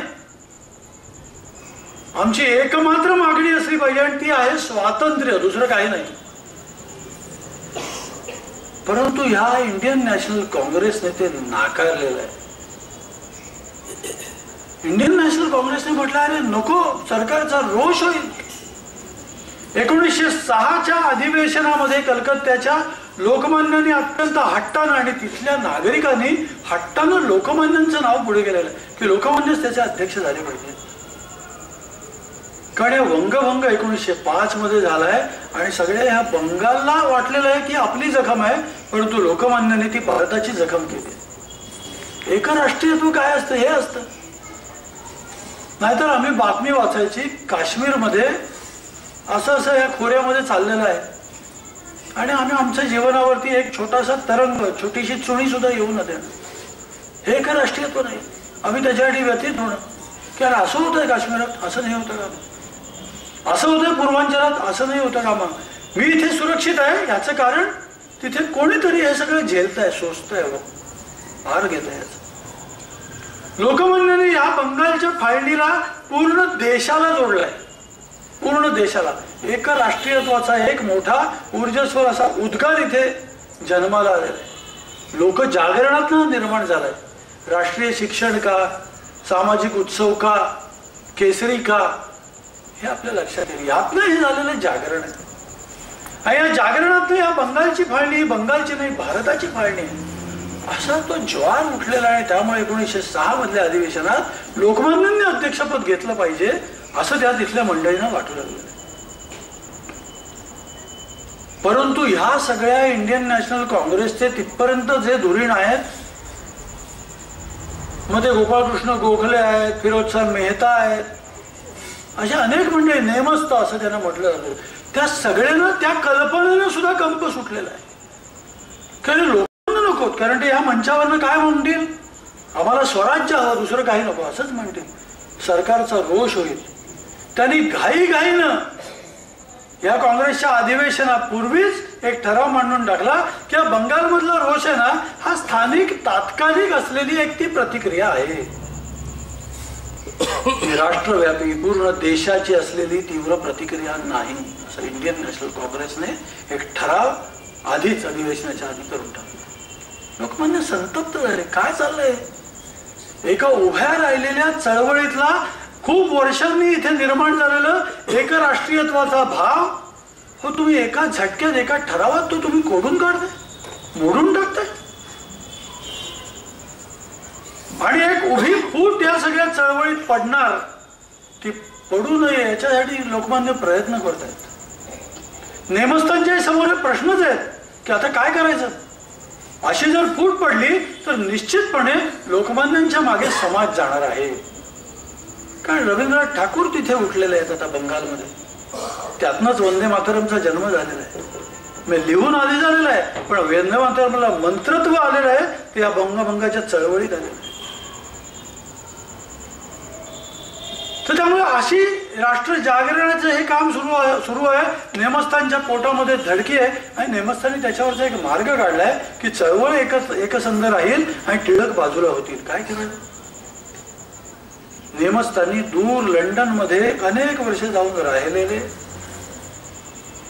पितामह वाटतील असे दादाभाई नवरोजी, त्यांनाच अध्यक्ष म्हणून तुम्ही इकडे या असं आमंत्रण दिलंय. आणि त्यांना खात्री झालेली आहे नेमस्थाना सुद्धा की इतक्या मोठ्या वयोवृद्ध या सेनानीचं नाव घेतल्यावर लोकमान्य सुद्धा ते नाकारणार नाहीत. आणि लोकमान्याने नाकारलं नाही. आणि दादाभाई नवरोजी अध्यक्ष झाले 1906 मध्ये. आणि लोकमान्य एका अर्थानं ज्याची पेरणी करत होते त्याची झोप तरारून आलेली आपल्याला दिसतील ह्या दादाबाईंच्या व्याख्यानातलं, भाषणात, त्या मंचावर. दादाबाईंनी प्रथम काँग्रेसच्या अधिवेशनाच्या अध्यक्षपदाच्या भाषणामध्ये भारताच्या स्वराज्याच्या मागणीची घोषणा केलेली आहे. लोकमान्यांना आनंद झालाय. लोकमान्य म्हटले 26 वर्ष भारत वाट पाहतोय. ही चळवळ झाली 1885 ते 1906. आम्हाला स्वराज्य पाहिजे इतकं केवळ म्हणण्यासाठी 26 वर्ष आम्हाला वाट पाहायला लागली. लोकमान्यांनी आनंद व्यक्त केला. लोकमान्य असं म्हणतात की परमपूज्य दादाभाई नवरोजी यांनी आमचे डोळे असे उघडून टाकलेत. नाही तर आतापर्यंत आम्ही काय करत होतो, आम्ही भिंतीवरती मुठ्ठी मारत होतो, खिडकीवरती धडका देत होतो. परंतु दादाभाईने आमच्या सगळ्यांचं लक्ष स्वातंत्र्य स्वराज्य नावाच्या दरवाजाकडे आमचं लक्ष वेधलं. एकदा दरवाजाला धडक दिली, आतमध्ये गेल्यावर खिडक्या सहजच उघडता येतात. ते आमच्याच हातात राहतं दार एकदा उघडल्यानंतर. त्यामुळे दादाभाई नवरोजींच्या या पहिल्या एका अर्थानं मंत्राच्या उद्गारानंतर लोकमान्यांना असं वाटलेलं आहे इतकी वर्ष आपण जे करतोय त्याचं हे एका अर्थाने फलनिष्पत्ती आहे. पण इतकं सोपं राजकारण तेव्हाचंही नव्हतं. आपल्याला सगळे महनीय वाटणारे तेव्हाच्या एका तात्कालिक संकुचित राजकारणात किती व्यग्र होते. आज आपल्याला ते सगळं वाचताना क्लेश होतात, वेदना होतात, भ्रम आपला उडून जातो. आपण किती भ्रम बाळगत होतो. 1906च्या या भाषणानंतर या सगळ्या नेमसताना असं वाटायला लागलं की आता टिळक पक्षच याच्यामध्ये बलवदंड झाला. काय केलं पाहिजे. या पुढच्या प्रत्येक अधिवेशनात तर दादाबाई येणार नाहीत. टिळकांना आपल्याला फार काय दूर नाही का आता स्वराज्याची घोषणाही झाली. स्वराज्याची घोषणा झाल्यानंतर पुढचं अधिवेशन नागपूरला घ्यायचं असं तिथेच ठरलं. 1907चं अधिवेशन नागपूरला घ्यायचं आणि नागपूरकरांनी सांगितलं अधिवेशन इथे होईल, अध्यक्ष लोकमान्यच राहतील. सगळी तयारी सुरू झाली आणि आपल्याला आश्चर्य वाटेल, आपल्याला खोटं वाटेल असा इतिहास तो आपल्याला भडाभडा सांगतोय, भेसूर चित्र दाखवतोय पुढचं की 1907च्या काँग्रेसचं काय झालं, अधिवेशनाचं काय झालं. 1907 मधलं ते अधिवेशन नागपूरमध्ये जर झालं तर कायमस्वरूपी ही सगळी चळवळ टिळकांच्या हातात जाईल, आपलं अस्तित्व सुद्धा उरणार नाही. या भयगंडानं कारस्थानं सुरू झाली आणि त्यामुळे त्याच्या आधी ज्या कार्यकारिणीच्या वेगवेगळ्या ठिकाणी बैठका चालतात अशा बैठका सुरू झाल्या. नागपूरकरांना त्यांनी सांगितलं तुमचा प्रस्ताव अजून संमत झालेला नाहीये, फक्त तिथे असं झालंय, पुढचं तिथे होऊ शकतं, तुम्ही परत एकदा विधिवत ठराव द्या. नागपूरकरांनी ठराव दिलाय. ठराव दिल्यानंतर त्यांनी म्हटलं की हो ह्याला खूप मोठा खर्च येईल, एक अधिवेशन करणं सोपं नाहीये, हा खर्च तुम्ही कसा उभा करणार की जणू या नेमस्थांकडेच सगळ्या संस्थेचा धन आहे, थैल्या आहेत, त्यामुळे हे आम्ही तुम्हाला देऊच असं नाही, हे कसं उभं कराल. दादासाहेब खापर्डे असं म्हणाले की खरंच आहे आमच्याकडे पैसे नाहीत, परंतु हे जर निश्चित झालं तर विदर्भातला प्रत्येक माणूस टिळकांसाठी स्वाहा स्वाहा असं म्हणत घरोघरी फिरेल, पैसे उभे करू आम्ही, परंतु आमची मागणी मान्य करा. आणि एवढ्यातच सुरत मधनं एक दुसरी मागणी त्यांनी त्या विषय नियामक समिती समोर आणली आणि ती मागणीला परस्पर संमती देऊन टाकली आणि म्हटलंय तुमचा प्रस्ताव थोडा उशीर आला, आम्ही जे प्रश्न तुम्हाला विचारलेले होते त्याची उत्तरं तुमच्याकडे येण्यापूर्वीच हा दुसरा प्रस्ताव आला आणि हा मला स्वीकार्य वाटला. सुरत काँग्रेस 1907 आपल्या सर्व इतिहासातला एक आपल्याला हादरवून टाकणारा, आपल्या डोळ्यावरचं भ्रमाचं पटल टरटरा फाडून टाकणारा असा इतिहासाचा कालखंड आहे. सगळा सांगत नाही, आवश्यक नाही, भेसूर आहे.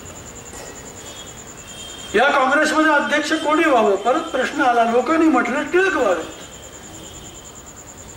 कुठेही घ्या अधिवेशन, नागपुरात घेतलं या सुरतेत घेतलं, काय टिळकांचे पक्षधर होतेच, जागे झालेला समाज होताच.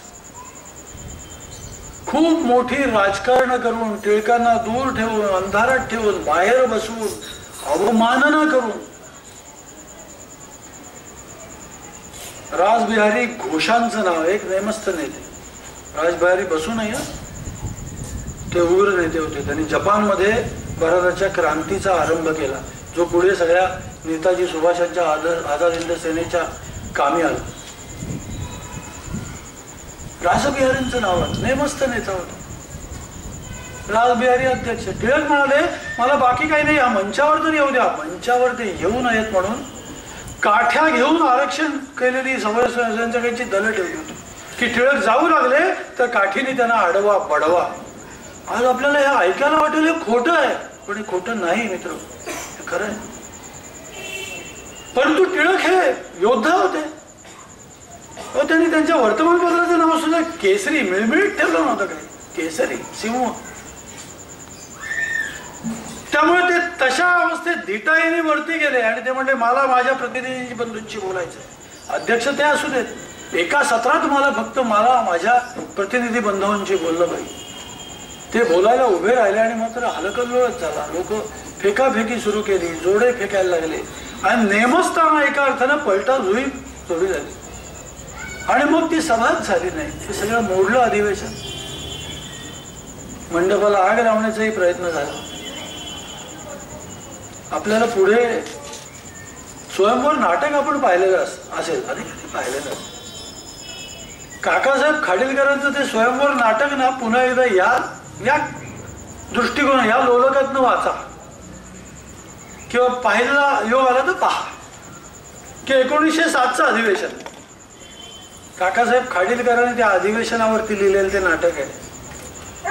जा भयन मम मना मंडप सभय, मंडपाला आग लावीन असं म्हणणारा जरासंध आणि त्याचे रुक्मी, त्याच्यात म्हणतात की भिऊ नकोस, मंडपात जा. लोकमान्यांचं चित्रण आहे ते. तो कृष्ण आहे, तो लोकमान्य आहे.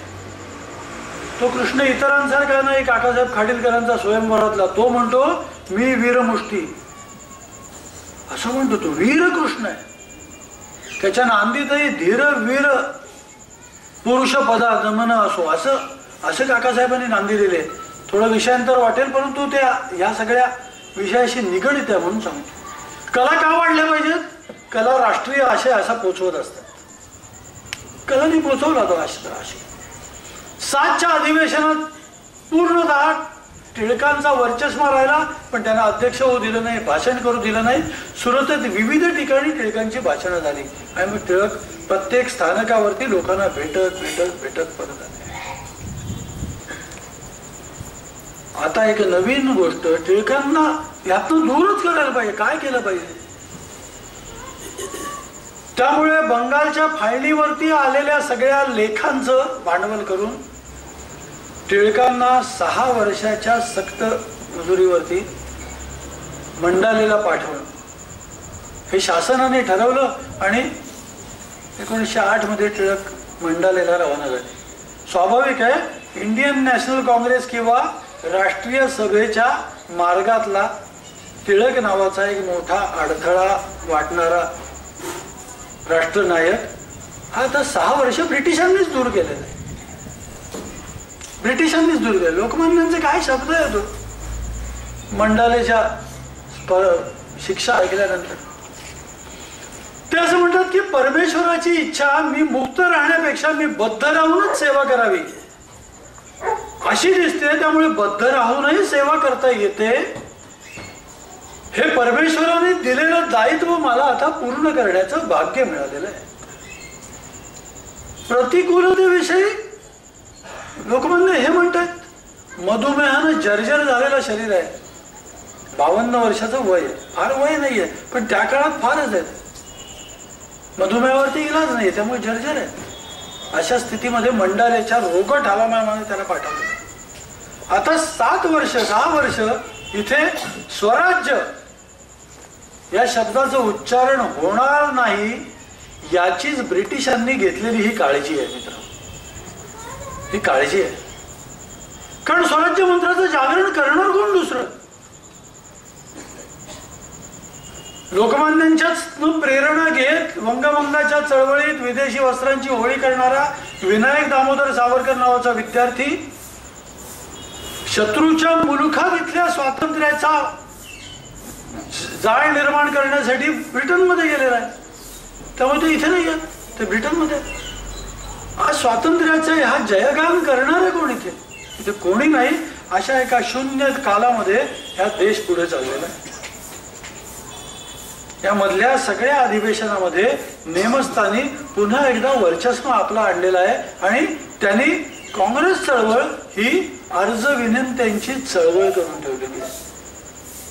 अर्ज विनंत्या याच्यात मी दूषण देत नाहीये, कारण ते एका राष्ट्रहितासाठीच करणारी ती सगळी मंडळी आहेत. परंतु ती भीरू आहेत, भ्याड आहेत, ते घाबरत आहेत. कारण त्यांच्या मनातला हा जो स्व आहे ना, तो स्व पूर्णांशाने उभा राहिलेला नाही. तो स्व पूर्णांशाने उभा राहिला असता की ब्रिटिश त्यांना देवदूत वाटले नसते. ब्रिटिशांनी या सगळ्या योजना आहेत त्या आपल्या हितासाठी केलेल्या आहेत अशी अंधश्रद्धा त्यांच्या मनात निर्माण झाली नसती. शिक्षण हे ब्रिटिशांनी दिलेलं वरदान आहे असं त्यांना वाटलंच नसतं. हे त्यांना वाटलं याचं कारण त्यांचा स्व आहे तो कुंठित आहे, पूर्ण उघडलेला नाही. त्यामुळे त्यांच्या चळवळीचं स्वरूप ब्रिटिशांना नाराज करायचं नाही. प्रथम पहिला ठराव सर्व संमेलनात ब्रिटिश सरकारचं अभिनंदन करणं असाच असायचा. त्यामुळे अशी अधिवेशन ती चालत राहिली. लोकमान्य टिळक तिकडे आहेत. लोकमान्याने तो काळ सुद्धा आपल्या, त्याने जसं म्हटलं आता बद्ध राहून सुद्धा काम करता येतं का, ते करण्यासाठी त्यांनी स्वजागरणाच्या या सगळ्या, मी तुम्हाला म्हटलं ना जे मगाशी, की मंत्र सिद्ध करण्यासाठी एक साधना लागते, तप लागतं, तपश्चरण लागतं. वाल्या गोळीला मी वाल्मिकी कधी म्हटलं, तो तप करत बसला, हल्ला नाही, आसन सोडलं नाही, ध्यास सोडला नाही, श्वासात सुद्धा तेच म्हणत राहिला जे त्याला म्हणायचं होतं. म्हणून तो वाल्मिकी झाला, म्हणून तो ऋषी झाला, म्हणून त्याचा शब्द मंत्रवत झाला. लोकमान्य ह्या सुद्धा मंडालेत साधनाच करतात. या साधनेमध्ये आपल्या सगळ्यांनाच माहिती आहे, त्यांनी एक अजरामर ग्रंथ लिहिला. त्या ग्रंथाची सुद्धा आता 2 वर्षापूर्वी शताब्दी झाली. तो ग्रंथ आहे गीता रहस्य. गीता रहस्य काय आहे? ती केवळ गीता आहे का? गीतेवरचं एक भाष्य. गीता काय आहे? गीता होती आमच्या पुराणातले जे विविध ग्रंथ आहेत त्यातली एक गीता पण आहे. कधी आम्ही वाचतो ती, हा निवृत्तीनंतर मग आता आम्ही काही जण जमतो एकत्र आणि आम्ही गीतेचा एक एक अध्याय वाचतो. लोकमान्याने त्याच्या प्रस्तावनेतच असं म्हणून ठेवलंय की ही वार्धक्यात हातात घेण्याचा ग्रंथ नाही, हे आपल्यामधलं ऊर्जा जागवणारा हा मंत्र आहे. त्यामुळे तारुण्यात प्रत्यक्ष कृती करण्यासाठी, ऊर्जा मिळवण्यासाठी हा ग्रंथ घ्यायचा. त्यामुळे हा ग्रंथ लिहिला. त्यांना या सगळ्या स्वजागरणामध्ये एक तत्वज्ञानाची खूप मोठी आधारशिला द्यायची होती. कारण त्यांना चळवळ करायचीच नव्हती.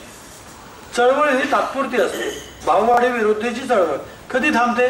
भाव खाली आले, चळवळ थांबली. टिळक म्हणायचे स्वजागरण ही चळवळ आहे का? चळवळ नाही आहे. स्वजागरण ही जागृती आहे. नित्य नवा दिवस जागृतीचा. जागृती नित्य हवी. नाही तर हो मी तेव्हा जागा होतो आणि प्रत्यक्ष संकट आलं तेव्हा आता काय करणार, मी 8 तास जागा होतो, मग मला पेंग आली आणि मगच चोरी झाली. नित्य नवा दिवस जागृतीचा. आम्ही नित्य जागृत राहण्यासाठी काय करायला पाहिजे? ते जागरण आहे, ती जागृती आहे, ते स्वचं जागरण आहे. स्वराज्य हा मंत्र उद्गारण्यापूर्वी लोकमान्य टिळक इतका विचार करतायत. लोकमान्य स्वजागरण, लोकमान्य स्वला एक तत्वज्ञान देण्याचा प्रयत्न करतायत. ते गीतेतनं देत आहेत. कारण गीतेतही विस्मरण आहे, विमोह आहे. अर्जुनाला विमोह पडलेला आहे. अर्जुन विषाद योग, त्याला विषाद झालेला आहे. कारण काय? कारण तो त्याचं कर्तव्य हरवलेलं आहे. त्याला तो कोण आहे, कशासाठी आहे याचं जर भान हरवलेलं आहे. लोकमान्यांना हे रूपक दिसत होतं की आजचा भारत आणि अर्जुन याच्यात अंतर नाही आहे. त्यामुळे काल मला सुविधा देणारा द्रोणाचार्य मला गुरु वाटत राहिलाय अर्जुनाला. आज सुद्धा की जो द्रौपदीचं चिरहरण होत आहे तरी बघत बसलेला द्रोणाचार्य त्याला आज सुद्धा गुरुतुल्य वाटतोय. असं आम्हाला शिक्षण देणारा, रेल्वे देणारा, गाडी देणारा, पोस्ट देणारा ब्रिटिश आम्हाला आज ईश्वरी अवतार वाटतोय. कारण अर्जुन आणि आम्ही याच्यात अंतर नाही. लोकमान्याने गीता रस त्यासाठी. तू कोण आहेस, कशासाठी आहेस,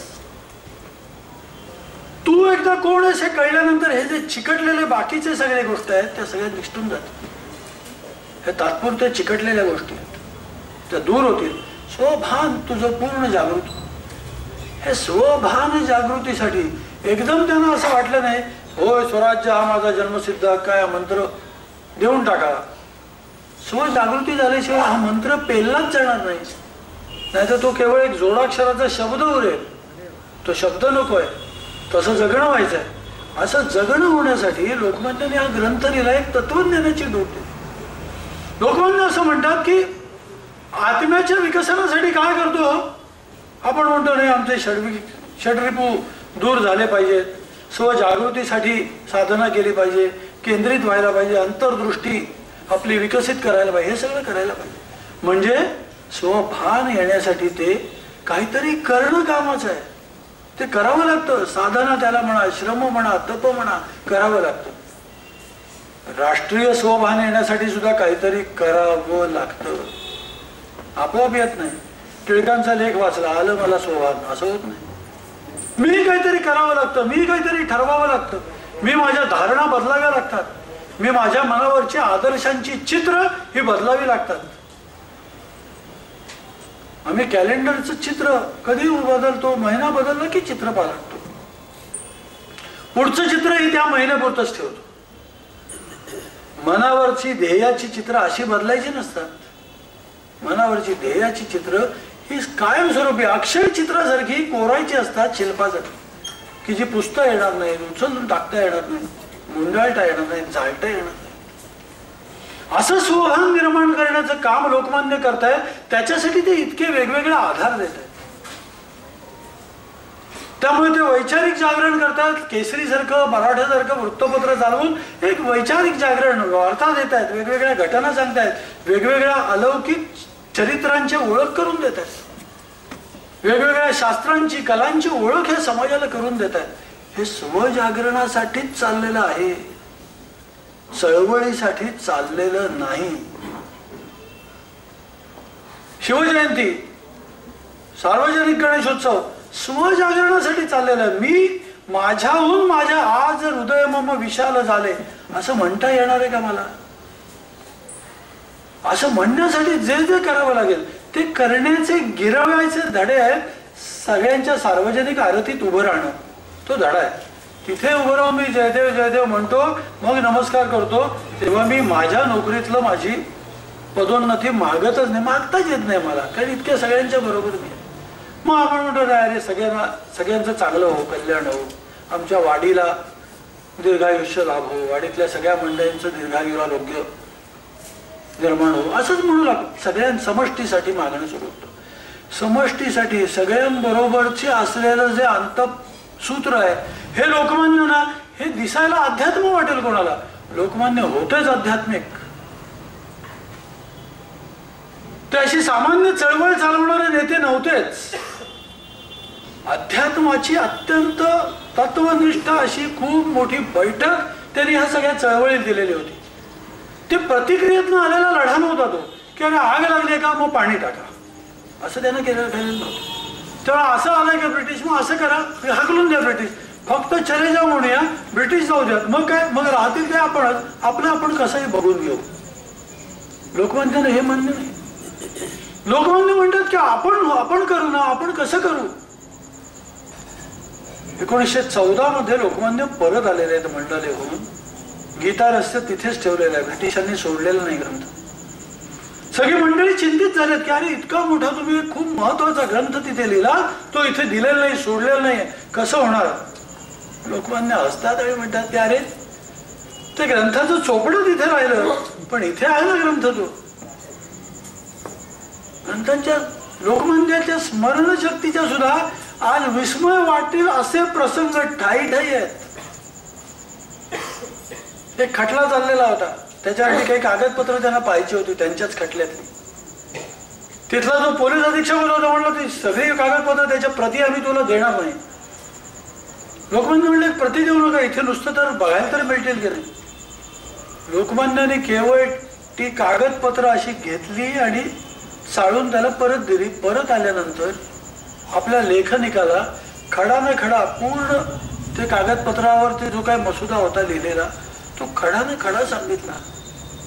आपल्याला अचंबित करणारी गोष्ट आहे ही, परंतु लोकमान्यांची स्वतःच्या अशा धारणा क्षमता त्याने वाढवलेल्या आहेत, तेव्हाच इतकं मोठं होत आहे. त्यामुळे लोकमान्यांनी हा 1914 परत आला. गीता रहस्य काही महिन्यानंतर ते सोडलं, शासनाने प्रकाशित केलं, लोकांपर्यंत तो ग्रंथ गेला. लोकमान्यांनी म्हटलं ह्या वयात ही गीता वाचा, अर्जुन होणार नाही माहिती तुमचा, तुम्ही धनुर्धर व्हा. ती सिद्धता लोकमान्यांनी केली. खूपदा आपल्याला असं वाटतं गीता, गीता प्रवचन, अध्यात्म हे सगळंच पहिलं ते दिसून आल्यावर करण्याची काम आहेत. खरंच नाही येत होती. ते काय पेन्शन आहे का की तेव्हा जेमतेम भागेल इतपत ते पेन्शन पगार एवढं मिळत नाही, इतपत मिळतं. कारण तेव्हाच्या गरजाच तुमच्या कमी आहेत आता झालेल्या. तेवढं होईल तेवढं करा. आम्हाला तर अधिक ऊर्जा पाहिजे आणि अधिक ऊर्जा देण्याचं काम गीता करते. तर त्यामुळे ते आम्ही पेन्शनीत निघाल्यावर मिळाल्यावर साठवायची कशी ती ऊर्जा, झेलायची कशी, झेपवायची कशी, त्यासाठी तरुणांनी ते वाचलं पाहिजे. लोकमान्यांनी ध्येय जागरणासाठी, आत्मजागरणासाठी, स्वजागरणासाठीच गीता रहस्य लिहिलं. स्वतःची विद्वत्ता सांगण्यासाठी लिहिलं नाही. 1916 मध्ये लखनौ काँग्रेस आहे आणि लखनौ काँग्रेसमध्ये आता कोणीच टाळू शकलेलं नाहीये लोकमान्यांना. लोकमान्य अध्यक्ष आहेत.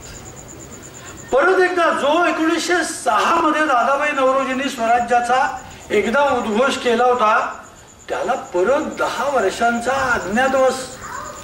मला वाटतं या भारतामध्ये अशा सत्शीलांना असे अज्ञातवास भोगावेच लागतात का? पांडवांना अज्ञातवास, रामाला वनवास. अरे काय चाललंय काय? म्हणजे ज्यांचं या समाजाने अनुकरण करावं त्या सगळ्या म्हणलेल्या अज्ञातवास. स्वराज्य हा शब्दच आम्ही 10 वर्ष गाडून टाकलेला होता, गाडून टाकला. लोकमान्याने आता मात्र हा स्वराज्य मंत्र परत एकदा उद्घोष केला. 1916 मध्ये प्रथमतः स्वराज्य हा माझा जन्मसिद्ध हक्क आहे आणि तो मी मिळवणारच. हे शब्द लोकमान्यांनी उच्चारले. हे शब्द नव्हते, हा मंत्र होता. कारण याचा नेमका अर्थ समाजाला कळलेला आहे. कोणाला समाजाला म्हणजे लोकमान्यांचे 1916 मध्ये अत्यंत वादळी दौरे आहेत. खानदेशामध्ये वरणगाव नावाचं एक गाव आहे.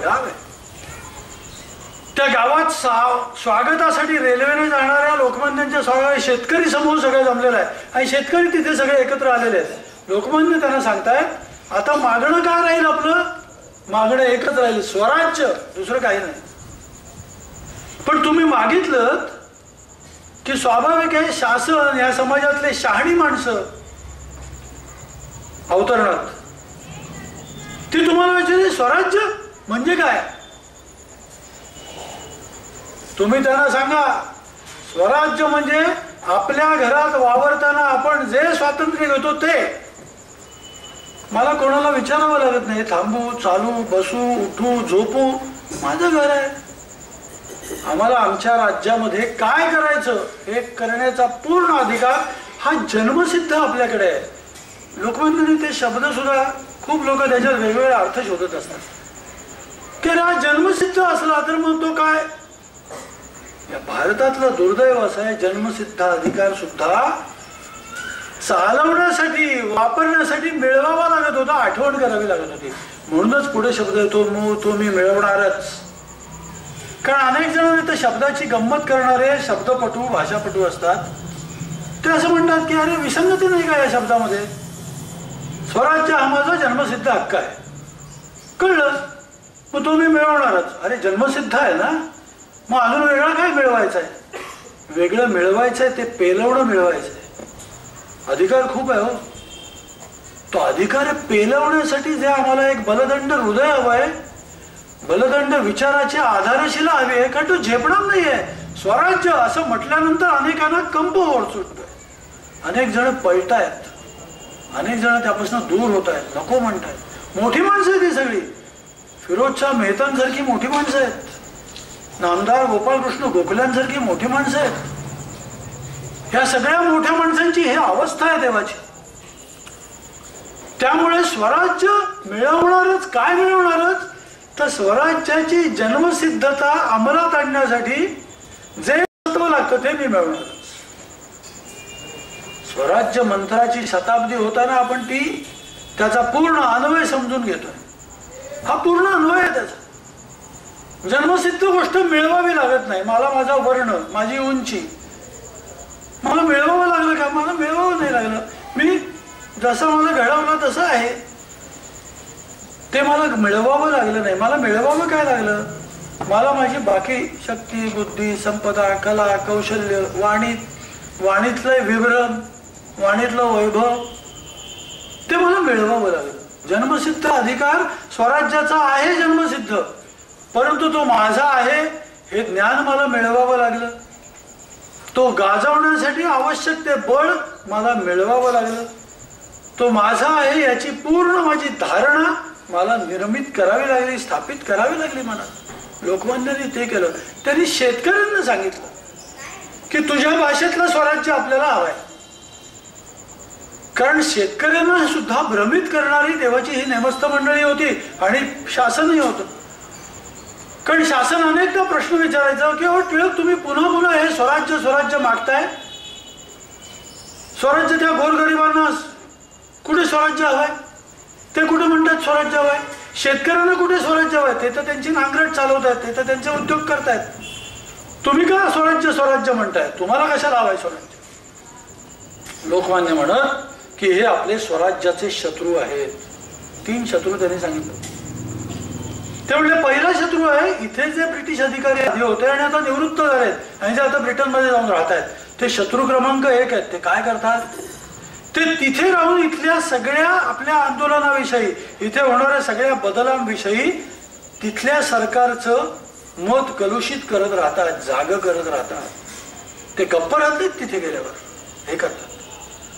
दुसरा शत्रू आहे इथे असलेले अँग्लो इंडियन, कारण त्यांना भयच वाटतं खरंच स्वराज्य आलं तर आपल्या हिताचं काय होईल, आपल्याकडे कोण बघेल. हे दुसरे. आणि तिसरे ते म्हणतात आजचे शासकीय अधिकारी, तेव्हाचे ब्रिटिश अधिकारी. मग ते ब्रिटिशच आहेत असं नाही, ते भारतीय पण आहेत वर्णानं जन्मानं, पण तो ब्रिटिश साखरी करतात.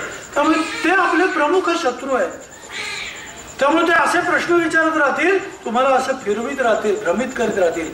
स्वराज्य म्हणजे काय, मला माझ्या घरात वावरण्यासाठी जे लागतं ते स्वराज्य आहे, ते मला हवं आहे.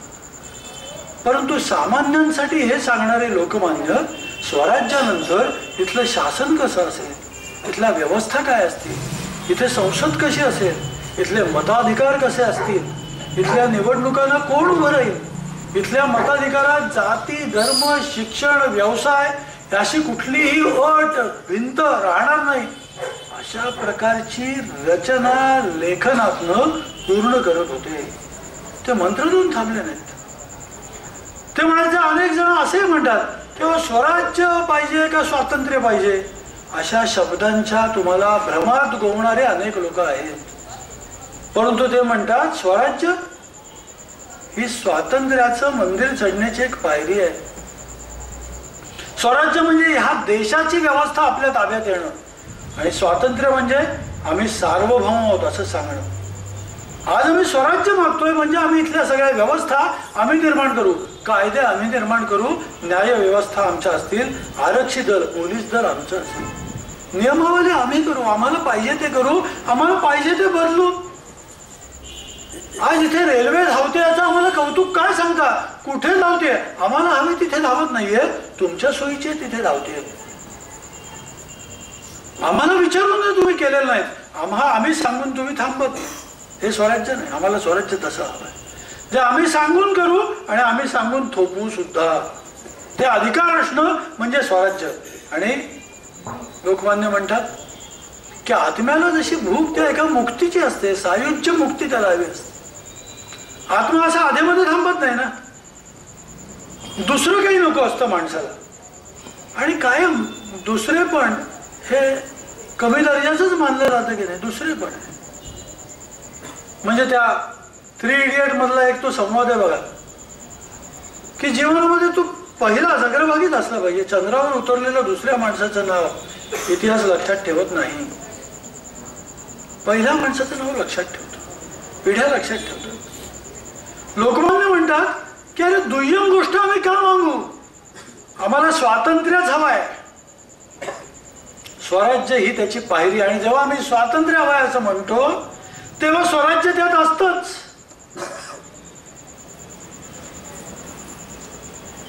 पुढची उर्वरित 3-4 वर्ष आता लोकमान्यांच्या हातामध्ये 16 मध्ये ते आलेले आहेत. त्याच्या पुढच्याच वर्षी चिरोल खटला जो प्रख्यात खटला आहे लंडन मध्ये गेलेले आहेत.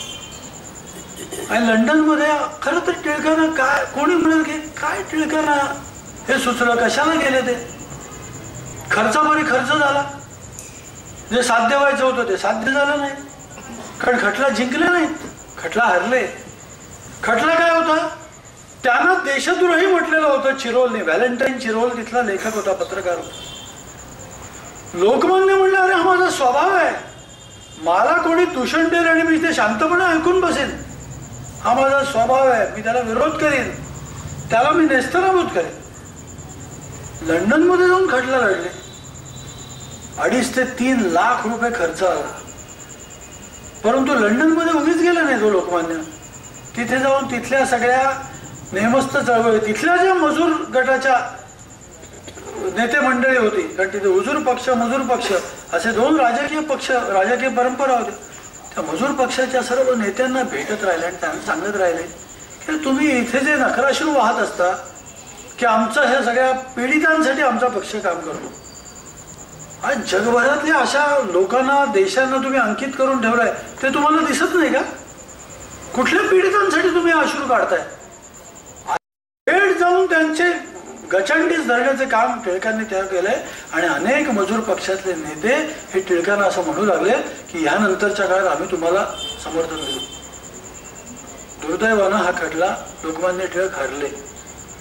हरल्यानंतर त्यांना कोणीतरी विचारलं की लोकमान्य, आता एक तर तुमची प्रकृती आणखी, कारण तिथले थंडी त्यांना अधिक बाधली, शरीर जर्जर झालेलं होतंच, तीव्र मधुमेह होताच, मंडालेने आणखीन जी खिंडारं पाडायला पाहिजे होती शरीरात स्वास्थ्याला ती पाडलेलीच होती. आणि अशा अवस्थेत ते आता लंडनमध्ये गेले. प्रतिपादन उत्तम करून सुद्धा लोकमान्य तो खटला हरलेले आहेत. लोकमान्य म्हणले, अरे तुम्हाला असं विचारतोय जणू मी सगळं काही गमावूनच चाललोय. तुला जे दिसत आहे ते आता लौकिक यश मी गमावलेलं आहे. मी मिळवलंय काय काय?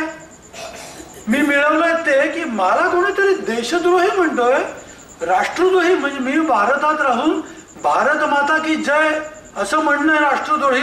जसे कालचे JNUतले विद्यार्थी म्हणू लागले की हे देशद्रोही आहेत, भारत माता की जय म्हणणारे, आणि देश की बर्बादी, भारत की बर्बादी म्हणणारे ते मात्र स्वातंत्र्य प्रेमी देशाचे विद्यार्थी नेते आहेत. असं म्हटल्यासारखंच आहे. माझ्या देशात, माझ्या देशाच्या स्वातंत्र्यासाठी मी काही काम करतो तर तिथला तो चिरोल मला देशद्रोही म्हणतो.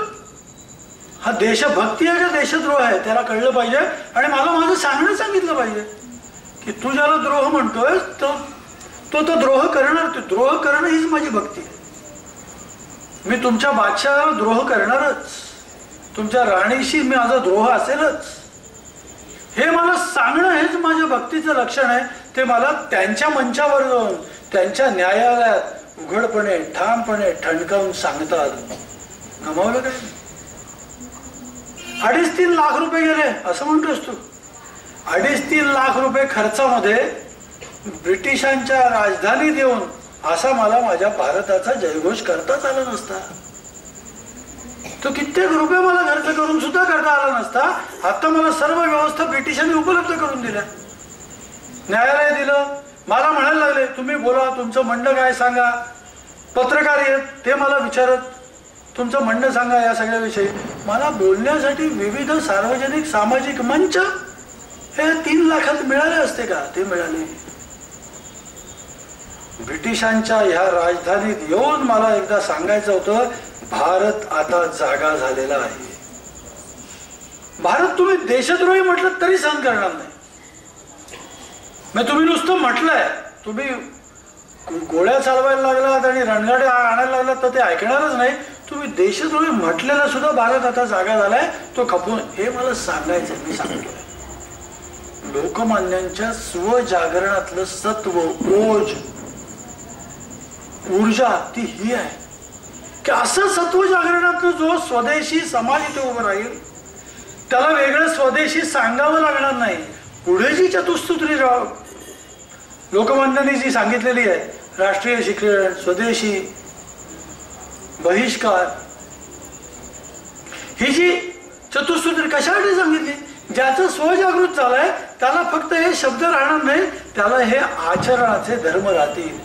त्याच्या जीवनाचा आचार धर्म हा स्वदेशीच्या मार्गाने, बहिष्काराच्या मार्गाने, राष्ट्रीय शिक्षणाच्या मार्गाने आणि स्वातंत्र्यास्तव. हे सगळं कशासाठी? स्वातंत्र्य मिळवण्यासाठी, मिळालेलं स्वातंत्र्य अबाधित राहण्यासाठी. कोणीतरी लोकमान्यांना त्याच काळात मला विचारलेलं होतं की लोकमान्य, हो खरंच आहे तुम्हाला इतक्या आक्रंदून इतक्या मोठ्या आव्हान देत, कारण आधी कुठेतरी अर्ज विनंत्यामध्ये असलेल्या सगळ्या ज्या मागण्या होत्या त्या तुम्ही आता आदेश काढल्यासारखे बोलायला लागलेल्या स्वातंत्र्याचे. खरंच स्वातंत्र्य मिळालं तर तुमची जागा काय असेल? तुम्ही कुठे असाल? लोकमान्यांचे शब्द आहेत, मी स्वातंत्र्याच्या रक्षणात असेल. आणि स्वातंत्र्याचं रक्षण हे सत्ताधारी होऊन करता येतं आणि विपक्षात राहूनही करता येतं. त्यामुळे मला कुठेही राहता येईल. माझं लक्ष स्वातंत्र्य रक्षणाचं. सगळं सत्तेसाठी नाही. स्वराज्य मिळालं तर राजा कोण होणार, पंतप्रधान कोण होणार, हे आधी लोकमान्यांनी स्वतःचं नाव लिहून ठरवलेलं नाही. जे दुर्दैवानं पुढे ठरवलं गेलं. दुर्दैवानं ठरवलं गेलं. सगळं ठरवलं गेलं. लोकमान्यांनी हे ठरवलं नाही. लोकमान्यांना कोणीतरी असंही विचारलं की लोकमान्य, जे स्वातंत्र्य तुम्ही म्हणताय तुमच्या समाजाची ती ऐपत आहे का? लोकमान्य म्हणले, आता तुम्ही आमच्या समाजाची परीक्षा करून बघा. हा समाज आता जागा आहे, आता हा झोपणार नाहीये. त्याचा स्वजागृत झालाय. स्वराज्य म्हणजे काय हे त्याला कळलेलं आहे. तो मिळवणारच म्हणतोय, म्हणजे आता तो मिळवणारच, तो थांबणार नाहीये. आणि त्यामुळे तुम्हाला आजच्या ज्या स्थितीगतीवरनं असं वाटत असेल की स्वातंत्र्य आमच्या आत्ता नजीकच्या टप्प्यात नाहीये, हे खरं सुद्धा आहे. लोकमान्यांना वास्तवाचं यथार्थ ज्ञान, स्वप्नरंजन नव्हतं. त्यामुळे यथार्थ आहे की खरंच आत्ता लगेच नजीकच्या भवितव्यात मला स्वातंत्र्य मिळणार नाही, मला कळतंय. एक महिला पत्रकार होते त्यांच्या समोर, आणि ते म्हणले, हे मला जे कळतंय हे तुलाही कळेल, कारण तू एका दर्यावर्दी राज्यामध्ये, राष्ट्रामध्ये जन्म घेतलेला आहेस. दर्यावर्दी राज्याचे अनेक नागरिक, अनेक नाविक, नावाडी आपल्या नौका या महासागरावरती लोटतात. महासागरात इतक्या खोल, इतक्या पुढे त्या जातात की भूमी कुठे दिसत तर नाहीच, असेल असं सुद्धा वाटत नाही. संभाव्यताच ओळख नाही. सर्वत्र पाणी पाणी पाणी. क्षितिज पाण्याला टेकलेलं आणि पाण्यातच विसर्जित झालेलं. तरी सुद्धा कशाच्या आधारावरती तो नाविक पुढे जात असतो? बरं, जातोय आपण, हे बरोबर जातोय, हे तो कशाच्या आधारावरती? दूरचं स्टेशन दिसत नाही, त्याच्यावरचा फलक दिसत नाही, तिथला संकेताचा दिवा दिसत नाही, हाकारा ऐकू येत नाही, ध्वज लावलेला फडकणारा तो संकेताचा ध्वज दिसत नाही. कसा जातो? मी जातोय, हा योग्य जातोय, त्याला दिसतं कसं, कळतं कसं? काळोखातही त्याची कालक्रमणा, मार्गक्रमणा ही नीट त्याच्या गंतव्याकडेच कशावर चालू राहते? लोकमान्य सांगतात, त्याची दृष्टी त्या आढळ ध्रुवावरती खेळलेली असते. तो त्या ध्रुवावरती लक्ष ठेवतो आणि मग स्वतःचा मार्ग आखतो. मला या दिशेला जायचं आहे. मग ध्रुव उजवीकडे ठेवून जायचं आहे, ध्रुव मागे ठेवून जायचं आहे, जे काय आहे लक्ष ध्रुवाकडे. ध्रुवाकडे नजर ठेवायची आणि मार्गक्रमणा करायची की आपण इच्छित गंतव्यस्थानी निश्चित पोहोचतो. असा एक अदम्य विश्वास त्या सागराच्या महाकाय लाटांची झुंज देणाऱ्या, अंधारात झुंज देणाऱ्या नावाड्यांना येतो त्या ध्रुवाच्या आधारावर. लोकमान्य पुढे म्हणतात, स्वातंत्र्य हा आमचा ध्रुव आहे. आज कदाचित आम्ही स्वातंत्र्याशी लगेच आम्हाला भूमी दिसत नाहीये, परंतु त्या स्वातंत्र्याच्या ध्रुवाकडे बघत बघत आम्ही आमची मार्गक्रमणा करत राहू, चालत राहू, पुढे जात राहू, लढत राहू, झुंजत राहू, म्हणत राहू, स्वातंत्र्य, स्वराज्य हा माझा जन्मसिद्ध हक्क आहे आणि तो मी मिळवणारच. असं केल्यामुळे आम्ही वाट चुकणार नाही. दुर्दैवानं पुढे कुठेतरी आम्हाला म्हणतील वाट चुकलेले देश होते, परंतु आम्ही वाट चुकणार नाही. त्यामुळे स्वातंत्र्य हा आमचा ध्रुवतारा आहे. मित्र, स्वराज्य हा माझा जन्मसिद्ध हक्क आहे आणि तो मी मिळवणारच. दिसायला दीड वाक्य आहे केवळ. एका स्वल्पविरामुळे ते लांबलेलं वाक्य आहे, परंतु हे वाक्य आहे का? बरं, या वाक्यातलं मंत्रत्व हे संपलंय का? मित्रो, या वाक्यातलं मंत्रत्व हे अजर अमर असं. आज सुद्धा आमच्या देशासाठी मी कोण आहे हे कळण्याची आवश्यकता आहे की नाही? स्वराज्य हे आजही म्हटलं पाहिजे की नाही, टिकलं पाहिजे की नाही, वाढलं पाहिजे की नाही, ते आजही भयमुक्त असलं पाहिजे की नाही? आमच्या देशाकडे काय विषादे कोणी डोळे वटारून बघतो, आमची भूमी चोरून नेतो, ताब्यात ठेवतो आणि म्हणतो आजही ती आमची आहे. आमच्या असलेल्या भूमीवरती आज लांडगे तोड करत लचके तोडण्याची स्वप्न पाहतो. हे असं करण्याचं सामर्थ्य अजूनही आमच्या शत्रूंमध्ये कशामुळे राहतं, कशाच्या आधारावर राहतं आणि ते आम्ही सहन करणार आहोत का? ते सहन न करण्याचं बळ आम्हाला आज काय देईल? केवळ आजचं आमचं शिक्षण, माझी एखादी BA मधली डिग्री, माझी एखादी TCS मधली नोकरी देईल ते बळ? नाही देणार. मला त्याच्या पुढे अधिक जाऊन काहीतरी कळायला लागलं. माझ्या ओळखीमध्ये मी एक इंजिनियर, मी एक डॉक्टर, मी एक उच्च विद्याविभूषित, मी अशा पदावरचा, मी असं स्थान असलेला, मी इतका इन्कम टॅक्स भरणारा, अशा माझ्या ओळखींच्याहून अधिक व्यापक माझा जो स्व आहे, तो स्व मला जागा करण्याची, माझ्या समोर ठेवण्याची आवश्यकता नाही वाटत आपल्याला. आणि ती आवश्यकता आपली पूर्ण करण्यासाठी हा मंत्र आपल्याला जागा करत आहे. त्यामुळे चलो मच्छिंदर गोरखाया असं त्या मच्छिंद्रनाथांसारख्या गुरुला सुद्धा येणारी मोहनिद्रा त्या गोरखाने घालवली. आपल्याला सुद्धा आज स्वातंत्र्य आहे. या स्वातंत्र्याचा अर्थ आम्हाला कोणी सांगत नाही, आम्हाला त्याची आवश्यकता वाटत नाही. रोजच्या जीवनामध्ये आमच्या देश, आमचा देश, आमचं राष्ट्र, त्याची स्थिती, त्याचं स्वातंत्र्य, ते स्वातंत्र्य अबाधित राहण्यासाठी संरक्षण, माझ्या देशाचे शत्रू मित्र, या देशांच्या अंतर्गत आम्हाला विरोध करणारे कोण कोण, म्हणजे या देशाच्या एकसंधतेला तडा लावणारे, नख लावणारे कोण कोण, हे बघण्यासाठी आमच्याकडे अवकाशच नाही, उसंतच नाही. आणि आपण म्हणतो की जीवन किती धावपळीचं झालंय. हे जीवन अशासाठी धावपळीचं झालंय कारण आपल्याला आता तो ध्रुव दिसत नाही. एकदा तो ध्रुव आपल्या डोळ्यासमोर दिसला की आपल्याला या धावपळीतनं सुद्धा हेही माझं काम आहे अशी जाणीव होणारे जाग येतात. त्यामुळे मित्र हो, या अजर अमर अशा स्वराज्य मंत्राच्या या शताब्दी वर्षातच या मंत्राचं हे 100 वर्ष जुना झालेला मंत्र नाही, तर 100 वर्षांनी सुद्धा अजूनही मंत्रत्व असलेला, आजही आम्हाला उभं करणारा, जाग करणारा असा हा मंत्र आहे, असं त्याचं स्वरूप आहे. अशा या मंत्रासंबंधीचं काही काळ संकीर्तन, जागरण हे मला आज करण्याची थोडंसं लांबलेलं सुद्धा, क्षमस्व त्यासाठी.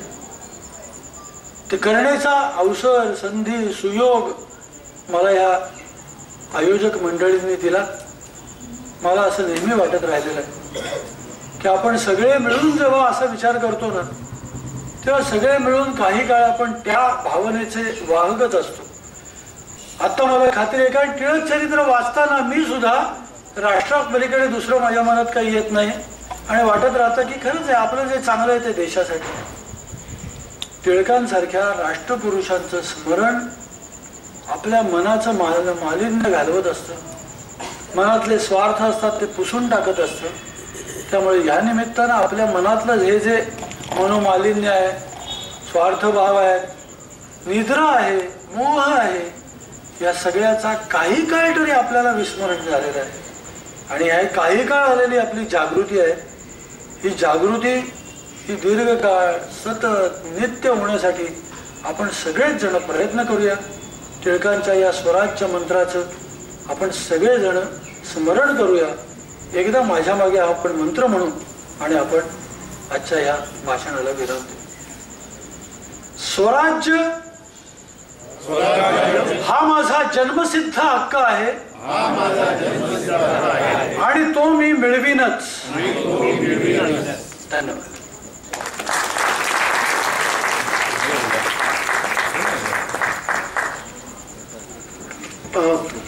स्वराज्य हा माझा जन्मसिद्ध हक्क आहे आणि तो मिळवेनच.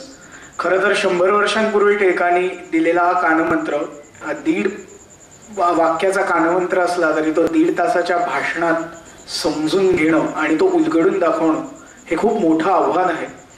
पण तरी त्याने ते खूप यशस्वीरित्या पेललं असं मी म्हणेन. मी त्यांचे आभार मानतो. उद्या इथे भ्रमंतीकार जयप्रकाश प्रधान यांचं व्याख्यान होणार आहे. तुम्हाला आठवत असेल तर गेल्या 2-3 वर्षांपूर्वी आपल्याकडे एक लडाखवर याच प्रकारचं व्याख्यान झालं होतं. पण हे व्याख्यान खूप वेगळं असणार आहे, कारण अशा प्रकारची स्थळं ज्यांचं ते आपल्याला दर्शन घडवणार आहेत जिथे फारशी माणसं कोणी पोहोचत नाही, आणि अशी स्थळं त्यांनी स्वतः पालथी घातली आहेत. त्यांनी त्याच्यावर एक पुस्तक लिहिलं. उद्या त्या पुस्तकांची सवलतीच्या दरात ते विक्री करणार आहेत असं त्यांनी आम्हाला कळवलंय. तर स्लाइड शो सह उद्या ते व्याख्यान होणार आहे.